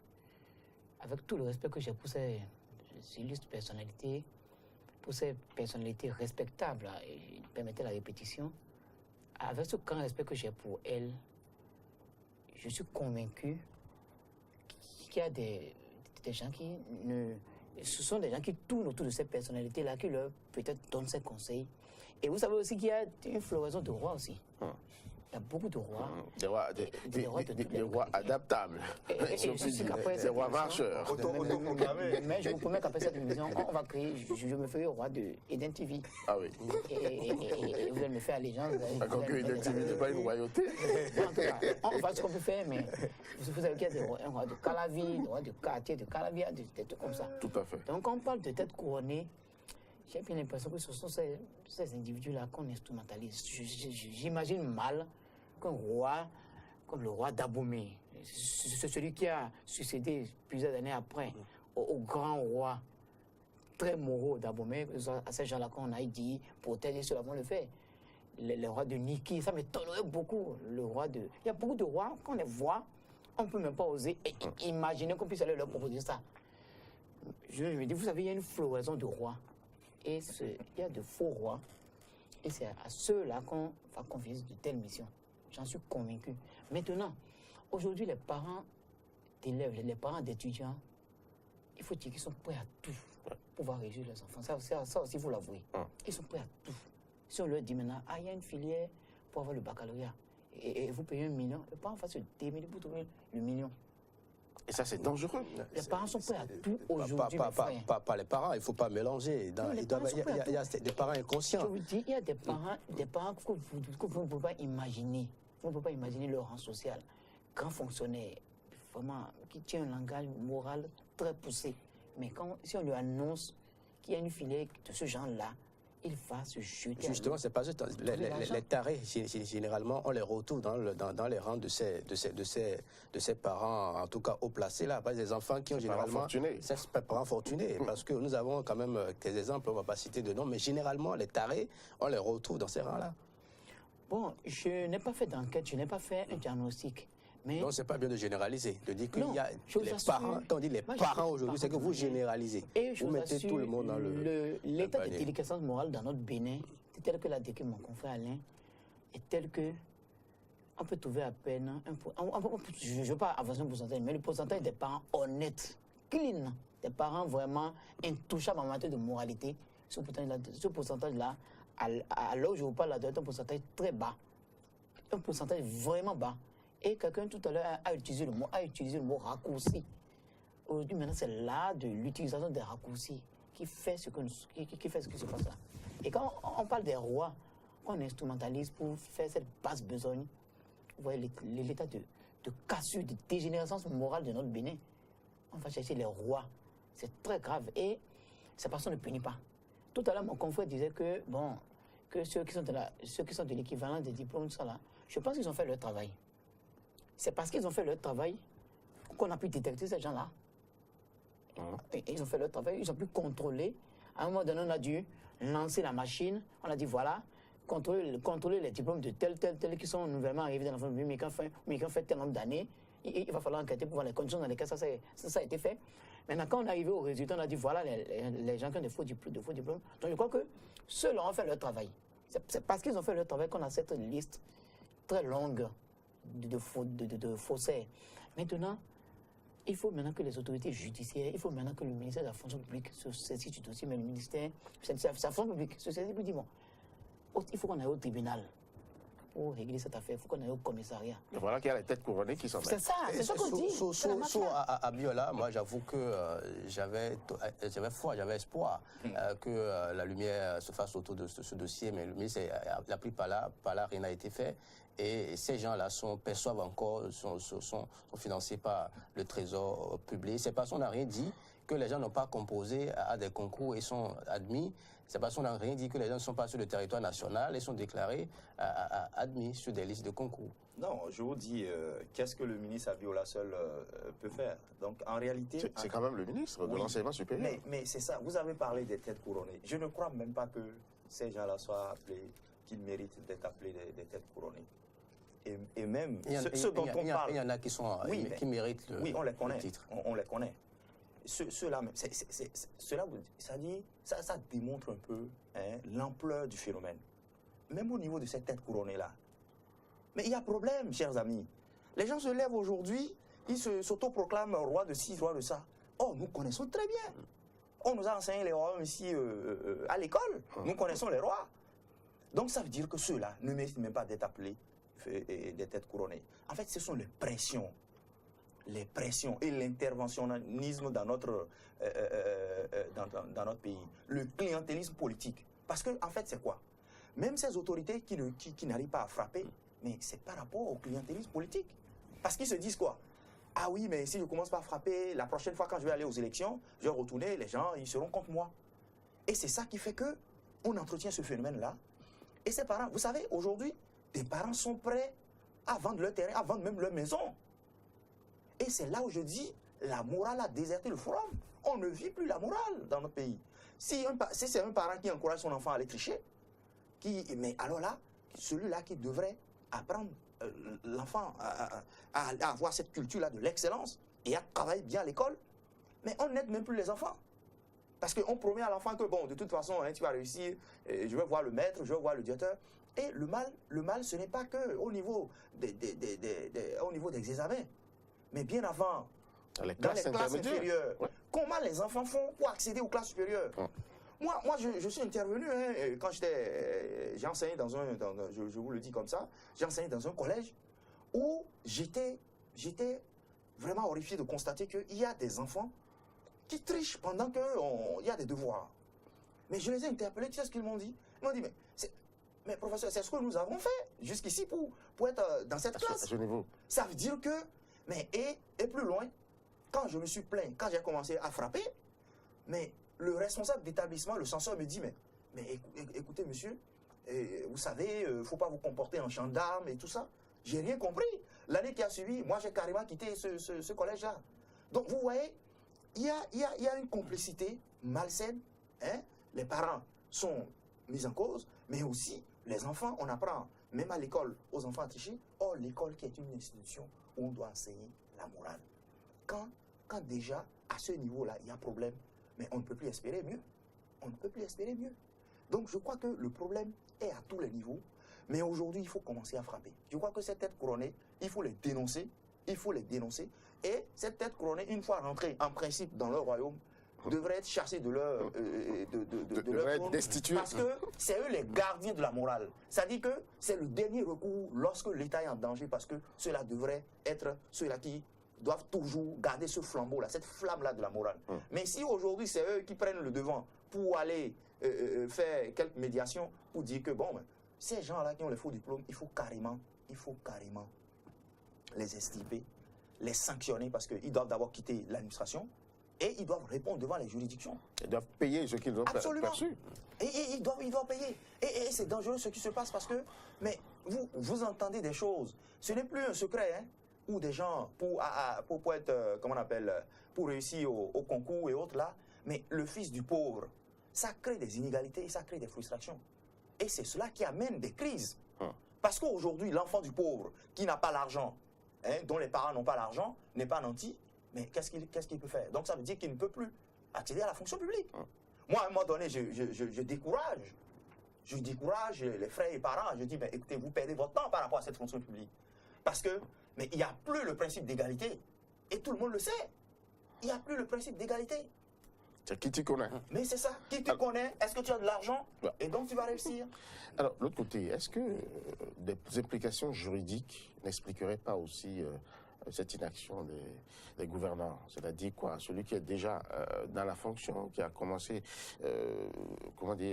à fonctionner pendant plusieurs années et tout, est-ce que on peut, du jour au lendemain, comme ça, l'enlever? Bon, question de réflexion. Oui, c'est vrai que lorsque vous accédez à la fonction publique, vous êtes protégé. Il y a des droits. Il y a beaucoup de droits. Et il n'est pas très facile de vous limoger. Mais pour ce que j'ai entendu, pour ce que j'ai pu avoir comme information concernant le fonctionnement de ce système, dès qu'on vous reproche des fautes d'une certaine gravité, on vous traduit devant le conseil de discipline de la structure à laquelle vous appartenez, que vous servez en tant que professionnel, en tant que fonctionnaire. Normalement, je pense qu'on devrait appeler ces gens-là, mais constituer un conseil de discipline interne, et présenter ces gens-là devant le conseil de discipline, faire le point des fautes commises, aller chercher les tests, voir un peu les sanctions prévues, la fourchette des sanctions. Mais je pense que c'est un peu trop long. Je sais pas, il faut punir.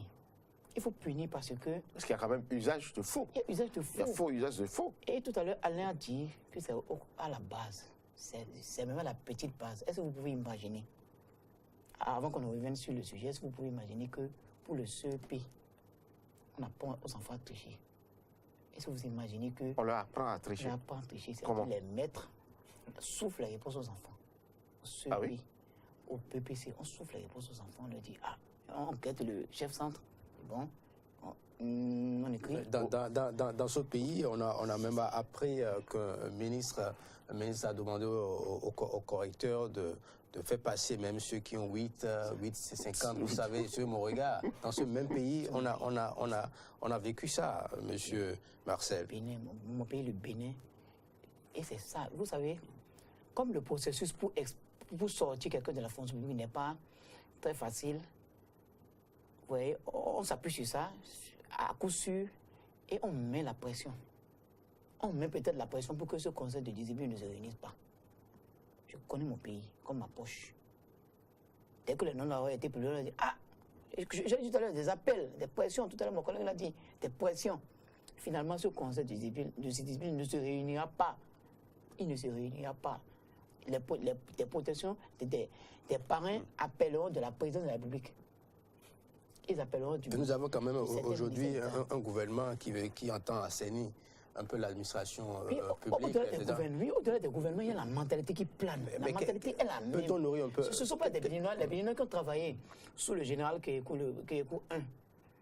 Maintenant, le président Issefo Soglo, sous Kékou 2 et 3, sous le président Yahi Boni, qui sont avec talon aujourd'hui, c'est le même, ce sont les mêmes Béninois, c'est la même mentalité qui fédère tout ça. Ne croyez pas que quand on parle de la rupture, quand on parle du nouveau départ, il y a une cassure des mauvais comportements. On a eu quand même des signaux, par exemple, par rapport... Aucun signal. Sauf si la rupture... Par exemple... Pourquoi êtes-vous si pessimiste? Un exemple. La rupture me convainc si on dit bon. Le président Talon dit bon. Est-ce qu'on a déjà... Qu'est-ce qu'on a fait de ces gens-là qui et dont les noms circulent sur les médias et qu'on a fait quoi de ça? Si le président Patrice Guillaume a tendance Talon fait cela et que j'apprends, ça veut dire oui, il y a rupture. C'est le même Béninois qui travaille sous le président Talon. Ça veut dire que si le président Talon lui-même ne se lève pas et déclare ce genre d'informations sur son portable par les réseaux qu'il faut, il doit interpeller immédiatement les autorités concernées, interpeller immédiatement l'enseignement supérieur et son ministre, interpeller tout la chef pour dire je veux qu'on me rende compte. C'est quoi ça là? Cette liste-là qui circule de faux diplômés, quelle est la suite? Et il voit ses conseillers, on le trouve les ministères concernés et il interpelle ces ministres-là directement s'il ne le fait pas. Tout à l'heure, mon confrère a dit que là, il ne veut pas tout. En tout cas, il a dit qu'Abio là, il ne veut pas tout faire tout seul. Parce que c'est toute une armada de gens qui travaillent sous lui. Et nous sommes dans un pays où les gens sont très gonflés. Nous sommes très gonflés quand nous sommes à des postes. Non.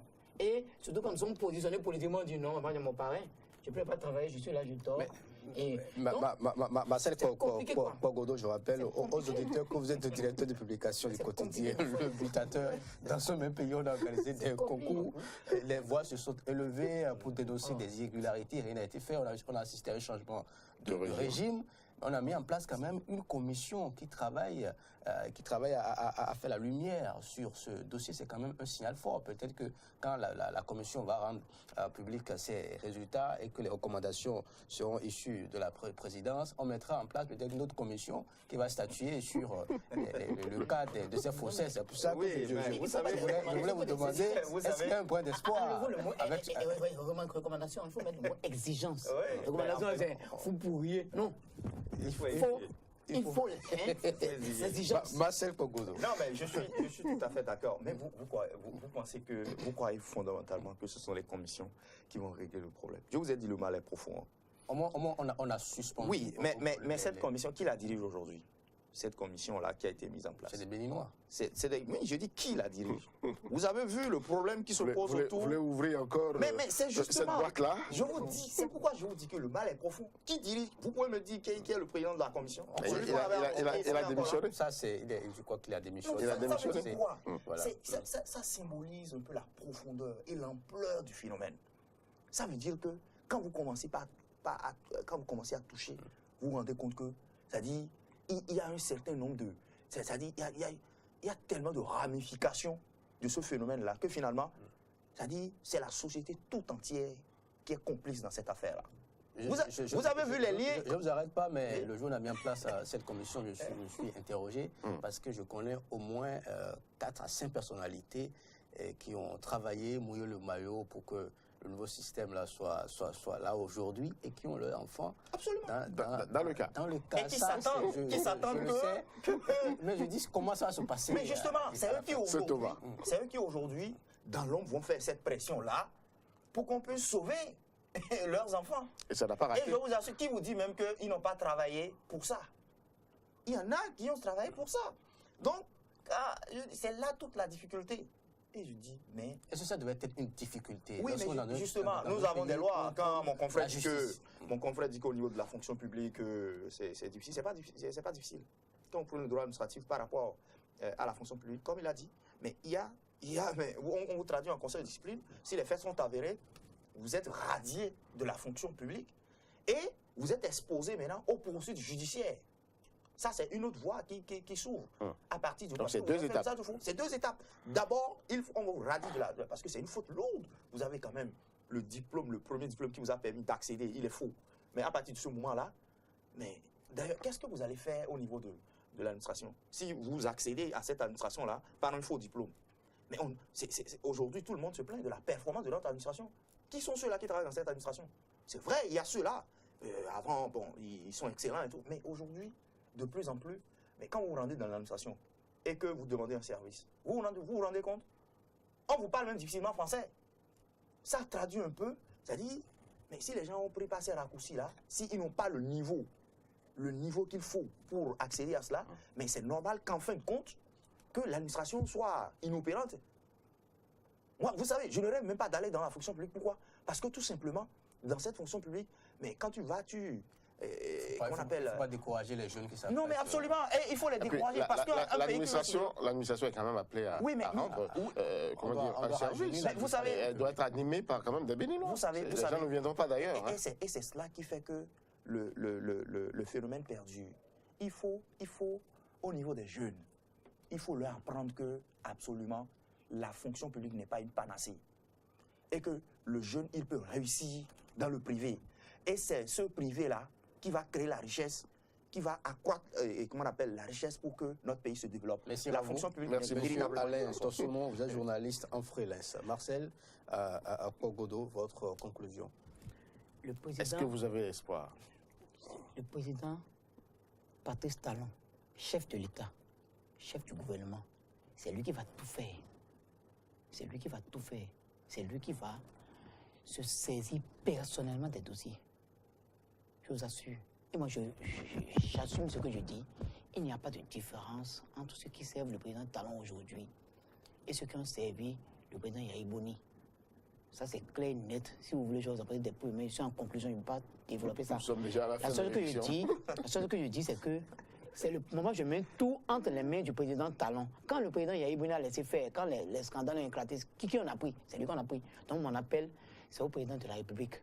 Président de la République, je vous en supplie, saisissez-vous de ce dossier personnellement dès que vous en avez information et cherchez à voir la suite. Moi, j'appelle le président Patrice Talon à la rescousse. C'est lui qui va résoudre cette affaire de faux diplômes détectés. C'est lui qui va faire les procédures. C'est lui qui va orchestrer la machine qui va poursuivre les gens coupables. C'est lui qui va faire ça. Merci à vous, M. Marcel Pogodo. Je rappelle que vous êtes le directeur de publication du quotidien Le Mutateur.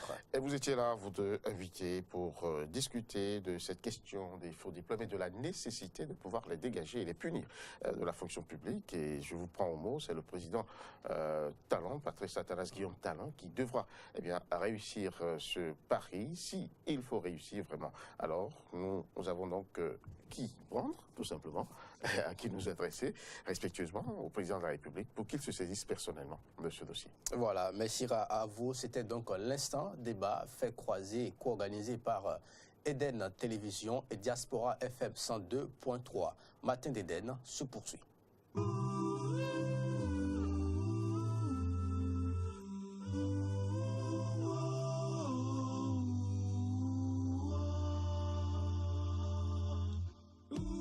Ressentez-vous pour les pays qui sont en guerre et leurs enfants qui sont toujours malheureux? N'est-ce pas de la pitié, une envie soudaine de les aider? Pourquoi autant de malheur pour ces nations et leurs fils? Pourquoi autant de conflits d'intérêts? Autant de tensions politiques couvrent à notre terre. Parfois je me demande quel avenir est ainsi réservé à l'humanité.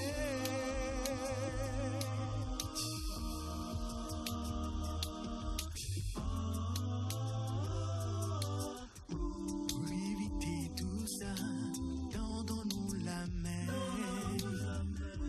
Respectons la vie pour la défendre. Dialoguons avec nos ennemis pour en faire des amis. Laissons derrière soi le passé pour construire l'avenir. Sachons pardonner pour vivre ensemble. Cultivons la paix dans le monde, car nous sommes tous des humains. La violence n'arrange rien, qu'allons-nous faire de la guerre?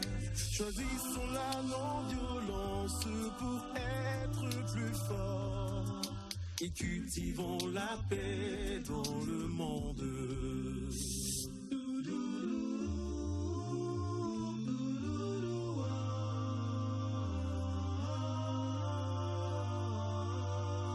Heureux qui observe la loi et qui pratique la justice, heureux qui pratique la justice en tout temps.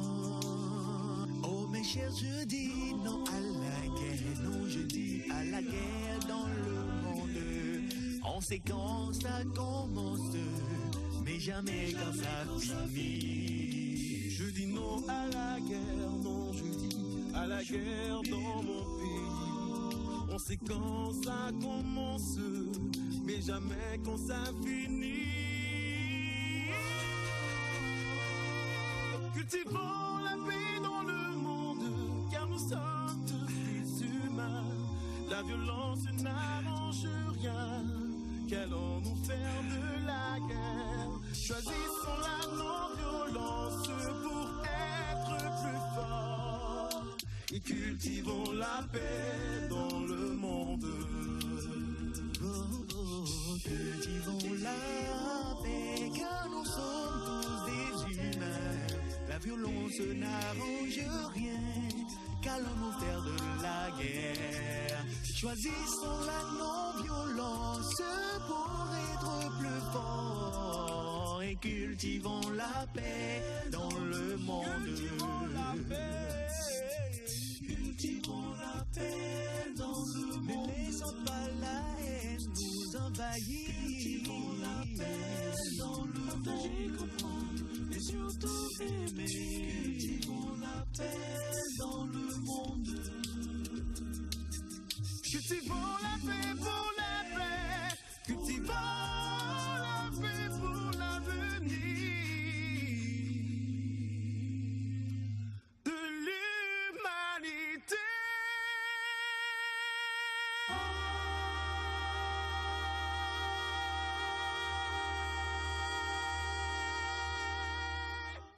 Penuel Cantorum, un groupe de musique du Bénin, le titre Cultivons la paix. Judica Pelcap, Adjounou, bonjour. Bonjour Tranquillin et bonjour à tous. Le sport avec vous juste après la chronique Tout ou baigne, l'abus de confiance au quotidien. Tout à fait, Tranquillin à 4 L'abus de confiance au quotidien.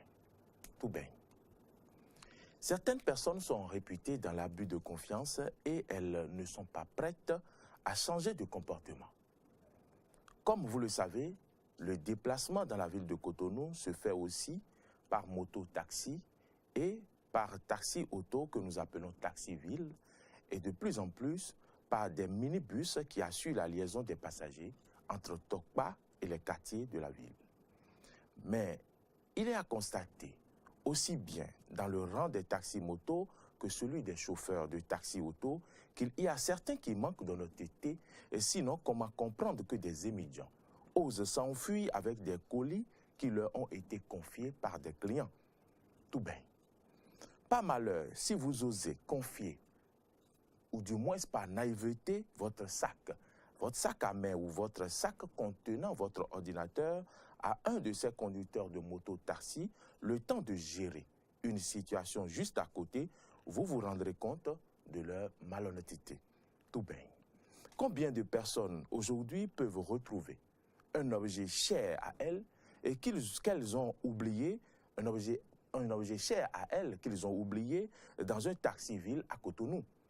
En 1989, le lot de bol qui a été oublié dans un taxi lors des préparatifs pour ma première communion n'a jamais été retrouvé jusqu'à ce jour.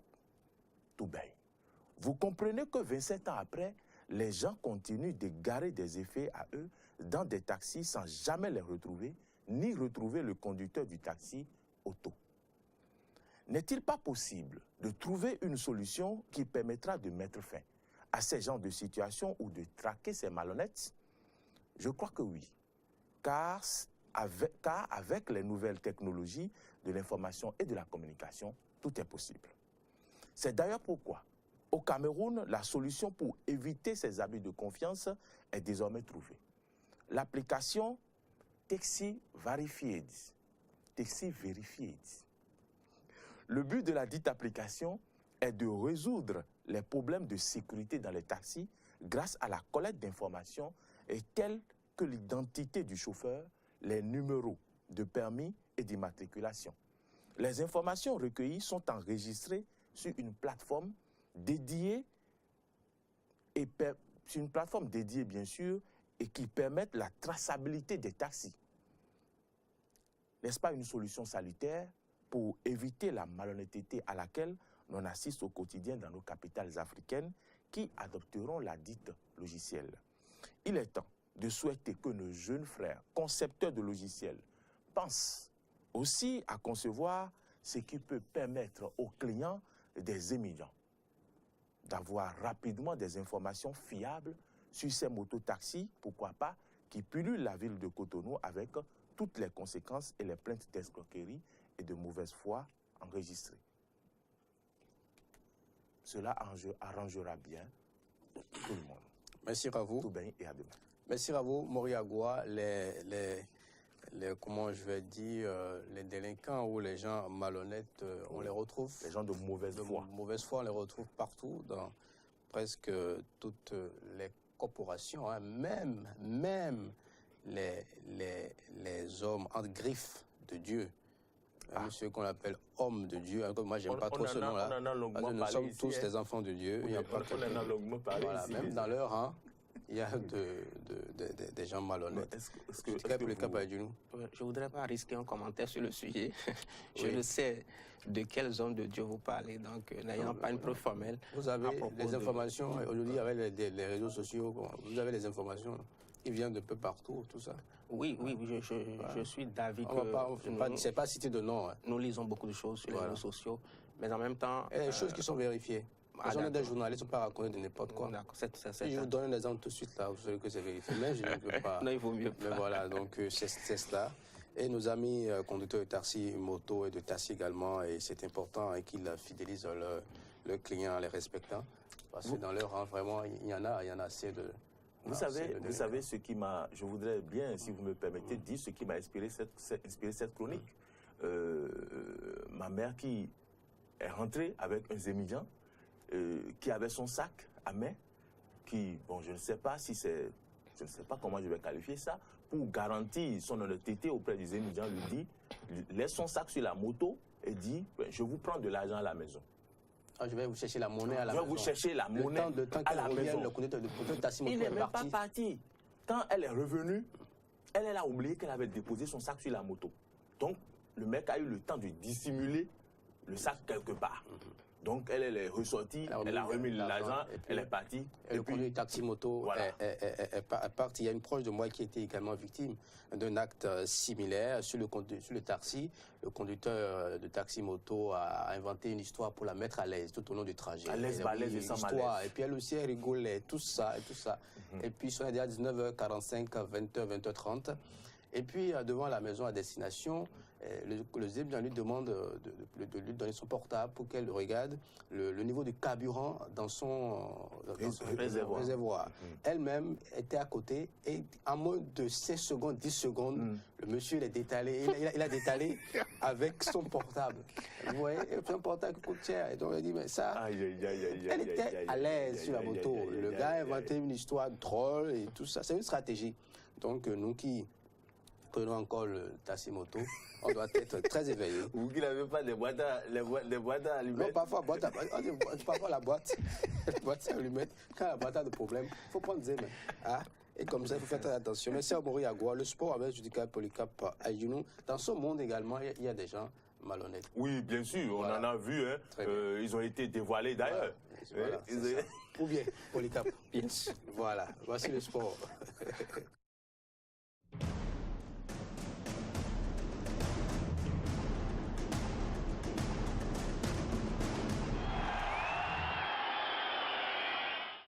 Football Euro 2016, le Portugal contraint au match nul pour son entrée en lice. Oui, la sélection de Cristiano Ronaldo, qui était la grande équipe européenne, a débuté. L'Euro 2016 a donc été contraint au nul par son adversaire de la journée de ce mardi. Score final un peu partout. C'est pourtant le Portugal qui ouvre le score grâce à Nani. Au cours de la première période, en début de seconde partie, l'Islande obtiendra l'égalisation. Du coup, le Portugal se contente de la deuxième place, juste derrière la Hongrie, surprenante vainqueur de l'Autriche, 0-2. Toujours à propos de l'Euro, on l'a appris ce mardi, l'UEFA menace d'exclusion la Russie si ses supporters commettaient de nouveaux actes de violence dans les stades où la Russie doit jouer ses prochains matchs, notamment Lille et Toulouse. Et bon, j'en parle parce que lundi, nous avions évoqué les violences qu'on avait observées en match du match Angleterre-Russie, mais aussi juste à la fin du match à l'intérieur du stade de Marseille. Donc, l'UEFA menace la Russie d'exclusion si ses supporters commettaient d'autres actes. Et ajoutons que l'UEFA aussi a imposé le paiement d'une amende de 150 000 € à la Russie. Il faut préciser que ces violences ne concernent que les actes qui seront commis à l'intérieur et juste à l'extérieur des stades, et les actes qui sont commis dans les rues ne sont pas pris en compte par l'UEFA. Et puis football encore, nous sommes en Amérique. Le Chili est le dernier pays qualifié pour les quarts de finale de la Copa América. Ah oui, avant de parler de la Copa América, on va rappeler, on va donc donner une dernière information à propos de l'Euro et dire que la deuxième journée de groupe va commencer. Aujourd'hui, on pourra suivre 3 rencontres à propos de cette compétition, dont 2 dans le groupe A qui se présentent comme sur Roumanie, Suisse, France, Albanie. Et on suivra également la rencontre Russie-Slovaquie dans le groupe B. Vous parliez tout à l'heure de la Copa América et surtout du Chili qui a obtenu sa qualification pour les quarts de finale. Et oui, c'est le dernier pays qui a donc rejoint les pays déjà qualifiés pour le second tour de cette compétition. Le Chili doit sa qualification à sa victoire de 4-2 face au Panama. Une équipe qui courait également après une qualification dans le groupe D de cette compétition. On dira que le second match de ce groupe D, qui opposait l'Argentine et la Bolivie, a été remporté par l'équipe de Lionel Messi par le score de 3-0. Et dernière information à propos de la Copa América de ce matin, cette compétition a fait sa première victime. Et il s'agit de Dunga, le sélectionneur du Brésil, a été relevé de ses fonctions après l'élimination du Brésil en phase de groupe. Et il faut préciser que le Brésil donc n'est pas qualifié pour les quarts de finale de cette compétition. Mauvaise nouvelle donc pour les Brésiliens, direction l'Angleterre, je crois, avec pour parler de Everton. C'est un club anglais. Bien sûr. C'est bien cela, voilà. Et ce club a un nouvel entraîneur. Oui, il s'agit de Ronald Koeman. La nomination du Néerlandais est intervenue ce mardi et il va prendre la direction du club qui a terminé à la 11e place la saison dernière de la Première Ligue. Ronald Koeman a signé un contrat de 3 ans avec Everton et remplace Roberto Martinez. Koeman a entraîné Southampton durant 2 ans. À 53 ans, il accepte un nouveau défi dans un championnat où il va se mesurer à un ancien coéquipier du Barça, il s'agit de Guardiola, qui lui a été nommé entraîneur de Manchester City. Nouvelle d'entraîneur encore, Gianpiero Gasperini, le nouveau coach de l'Atalanta Bergame en Italie. Il prend la succession d'Eduardo Reja, licencié lundi dernier en Espagne. Et nous dirons que l'Éventé, relégué en 2e division, a recruté Juan Lopez Muniz au poste d'entraîneur. Il a signé un contrat d'1 an. Et nous en parlions ce mardi. On parlait notamment du probable transfert de Feghouli vers West Ham.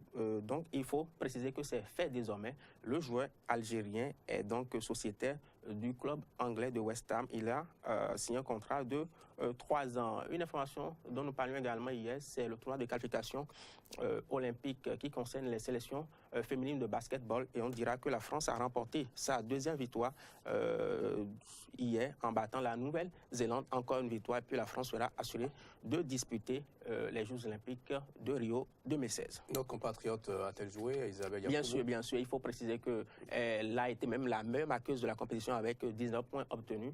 Et elle était à la fois utile devant comme derrière dans cette sélection de l'équipe de France. Voilà, la sélection une compétence béninoise qui brille à l'étranger au profit du drapeau français. On va finir en prenant la direction de la Malaisie. Bien sûr. Et on va évoquer notamment le catch, un sport qui est encore confidentiel, mais qui est une passion pour de nombreux pratiquants, comme l'explique ce sujet que je vous propose de suivre. Acrobatique, volontairement kitsch et au résultat arrangé d'avance. En Malaisie comme ailleurs, le catch est un spectacle avant tout, mais un spectacle encore confidentiel. Pour Kenes, alias le dragon eurasien, c'est une passion qui n'a pas de frontières. Un jour, à 11 ans, j'ai allumé la télé et j'ai vu Dwayne Johnson, The Rock, pour la première fois. Et dans ma tête, je me suis dit, c'est le genre de personne que je veux devenir quand je serai grand. Alidia, elle, ne voulait pas faire comme les autres filles en grandissant. Elle a choisi de monter sur le ring. Mais là encore, elle se distingue des autres. Dans un pays à majorité musulmane, elle doit s'habiller différemment des lutteuses occidentales. Qu'est-ce que je ne peux pas porter? Eh bien, un haut de bikini ou alors quelque chose qui découvre trop le ventre ou les jambes. Quelques écoles et des associations de catch ont ouvert en Asie du Sud-Est, mais les lutteurs de la région sont encore loin de pouvoir vivre de leur passion. Pour aider le catch professionnel à grandir dans ce genre de pays, il faut qu'on fasse plus de shows au niveau local. Et aussi que les catcheurs partent à l'étranger pour remporter des tournois, des titres. Comme ça, à leur retour, il y aura des fans pour les soutenir. L'objectif pour les Mordus, c'est de décrocher à terme un contrat de diffusion télé et ainsi pouvoir montrer à tout le pays et pourquoi pas à l'Asie le sens du spectacle indéniable des catcheurs malaisiens. Voilà, les enfants, vous qui nous regardez, ne répétez jamais ça chez vous. C'est très important. Jamais, c'est très important. Mais Polycarpe a oublié de nous dire que papa Eto'o s'est marié officiellement. Ah oui, j'avais entendu parler de cela, mais ça m'a complètement échappé. J'ai vu les images, l'argent est bon. Hein. Vraiment. Et surtout au Vatican. Au Vatican, c'est-à-dire que c'est le pape qui a célébré ce mariage. C'est comme Jay-Z, le chanteur américain. Et puis là, c'est maintenant qu'il s'est marié. C'est quoi votre problème? C'est quoi votre problème? Moi, je ne comprends pas. Eto'o est jeune, Eto'o n'a pas encore 38 ans. 81, né en 81. Il est né en 81, ça fait... Il doit avoir 35 ans maintenant. Voilà. Donc il vivait en concubinage. C'est quoi votre problème? C'est quoi votre histoire? C'est un mariage célébré par le pape. Voilà.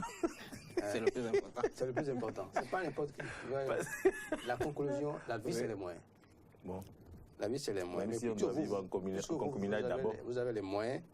C'est votre anniversaire. Il faut nous dire, il faut indiquer là où on doit venir aux téléspectateurs juste après l'émission. Bon, d'accord. On n'oublie pas les auditeurs. Donc je voudrais vous dire simplement que nos amis musulmans sont en carême et que nous devons les soutenir aujourd'hui. En ce jour de mon anniversaire, on doit rompre le jeûne chez vous. Ça, c'est la bonne nouvelle, c'est ça. Au moins, le jeûne prend fin à 18h19. Voilà. Au moins jusqu'au soir, j'aurai le temps de vous fêter. Non, de vous préparer surtout à nous recevoir dans la soirée. Le meilleur pour vous, Mori Agua. Merci beaucoup. Soyez toujours sage comme d'habitude. Merci beaucoup. Voilà. Merci à vous. Et vous le remerciez sûrement 2-3 personnes. Oui, parce que depuis ce matin, je reçois des messages. 2 secondes. 2 secondes. Depuis ce matin, je reçois des messages. Je voudrais remercier tous ceux-là. Je pense à mon professeur de biologie. Je ne sais pas où se trouve votre professeur de biologie qui vous a gardé de la seconde en terminale. Moi, mon professeur est là. Et il m'a souhaité joyeux anniversaire aujourd'hui, professeur Kouchami François Babatondi. Je remercie notre frère El Pidio, qui aujourd'hui, très tôt, a été la première personne à m'envoyer des messages. Voilà, ils sont nombreux, hein, parce que Mori Agua, c'est une grande star, donc il y a beaucoup de messages. Oh là là, à côté de vous, à côté de vous, nous sommes... Mori Agua, merci à vous. Je dis que Polycarpe a dit, le rendez-vous est pris à 18h quelque part. Vers l'échangeur de Godomé, là. Vous connaissez l'endroit, voilà. À droite. Voilà, à droite. C'était donc Matin d'Eden. Merci de votre fidélité renouvelée à Eden Télévision Diaspora FM. Soyez zen sur nos antennes. À bientôt.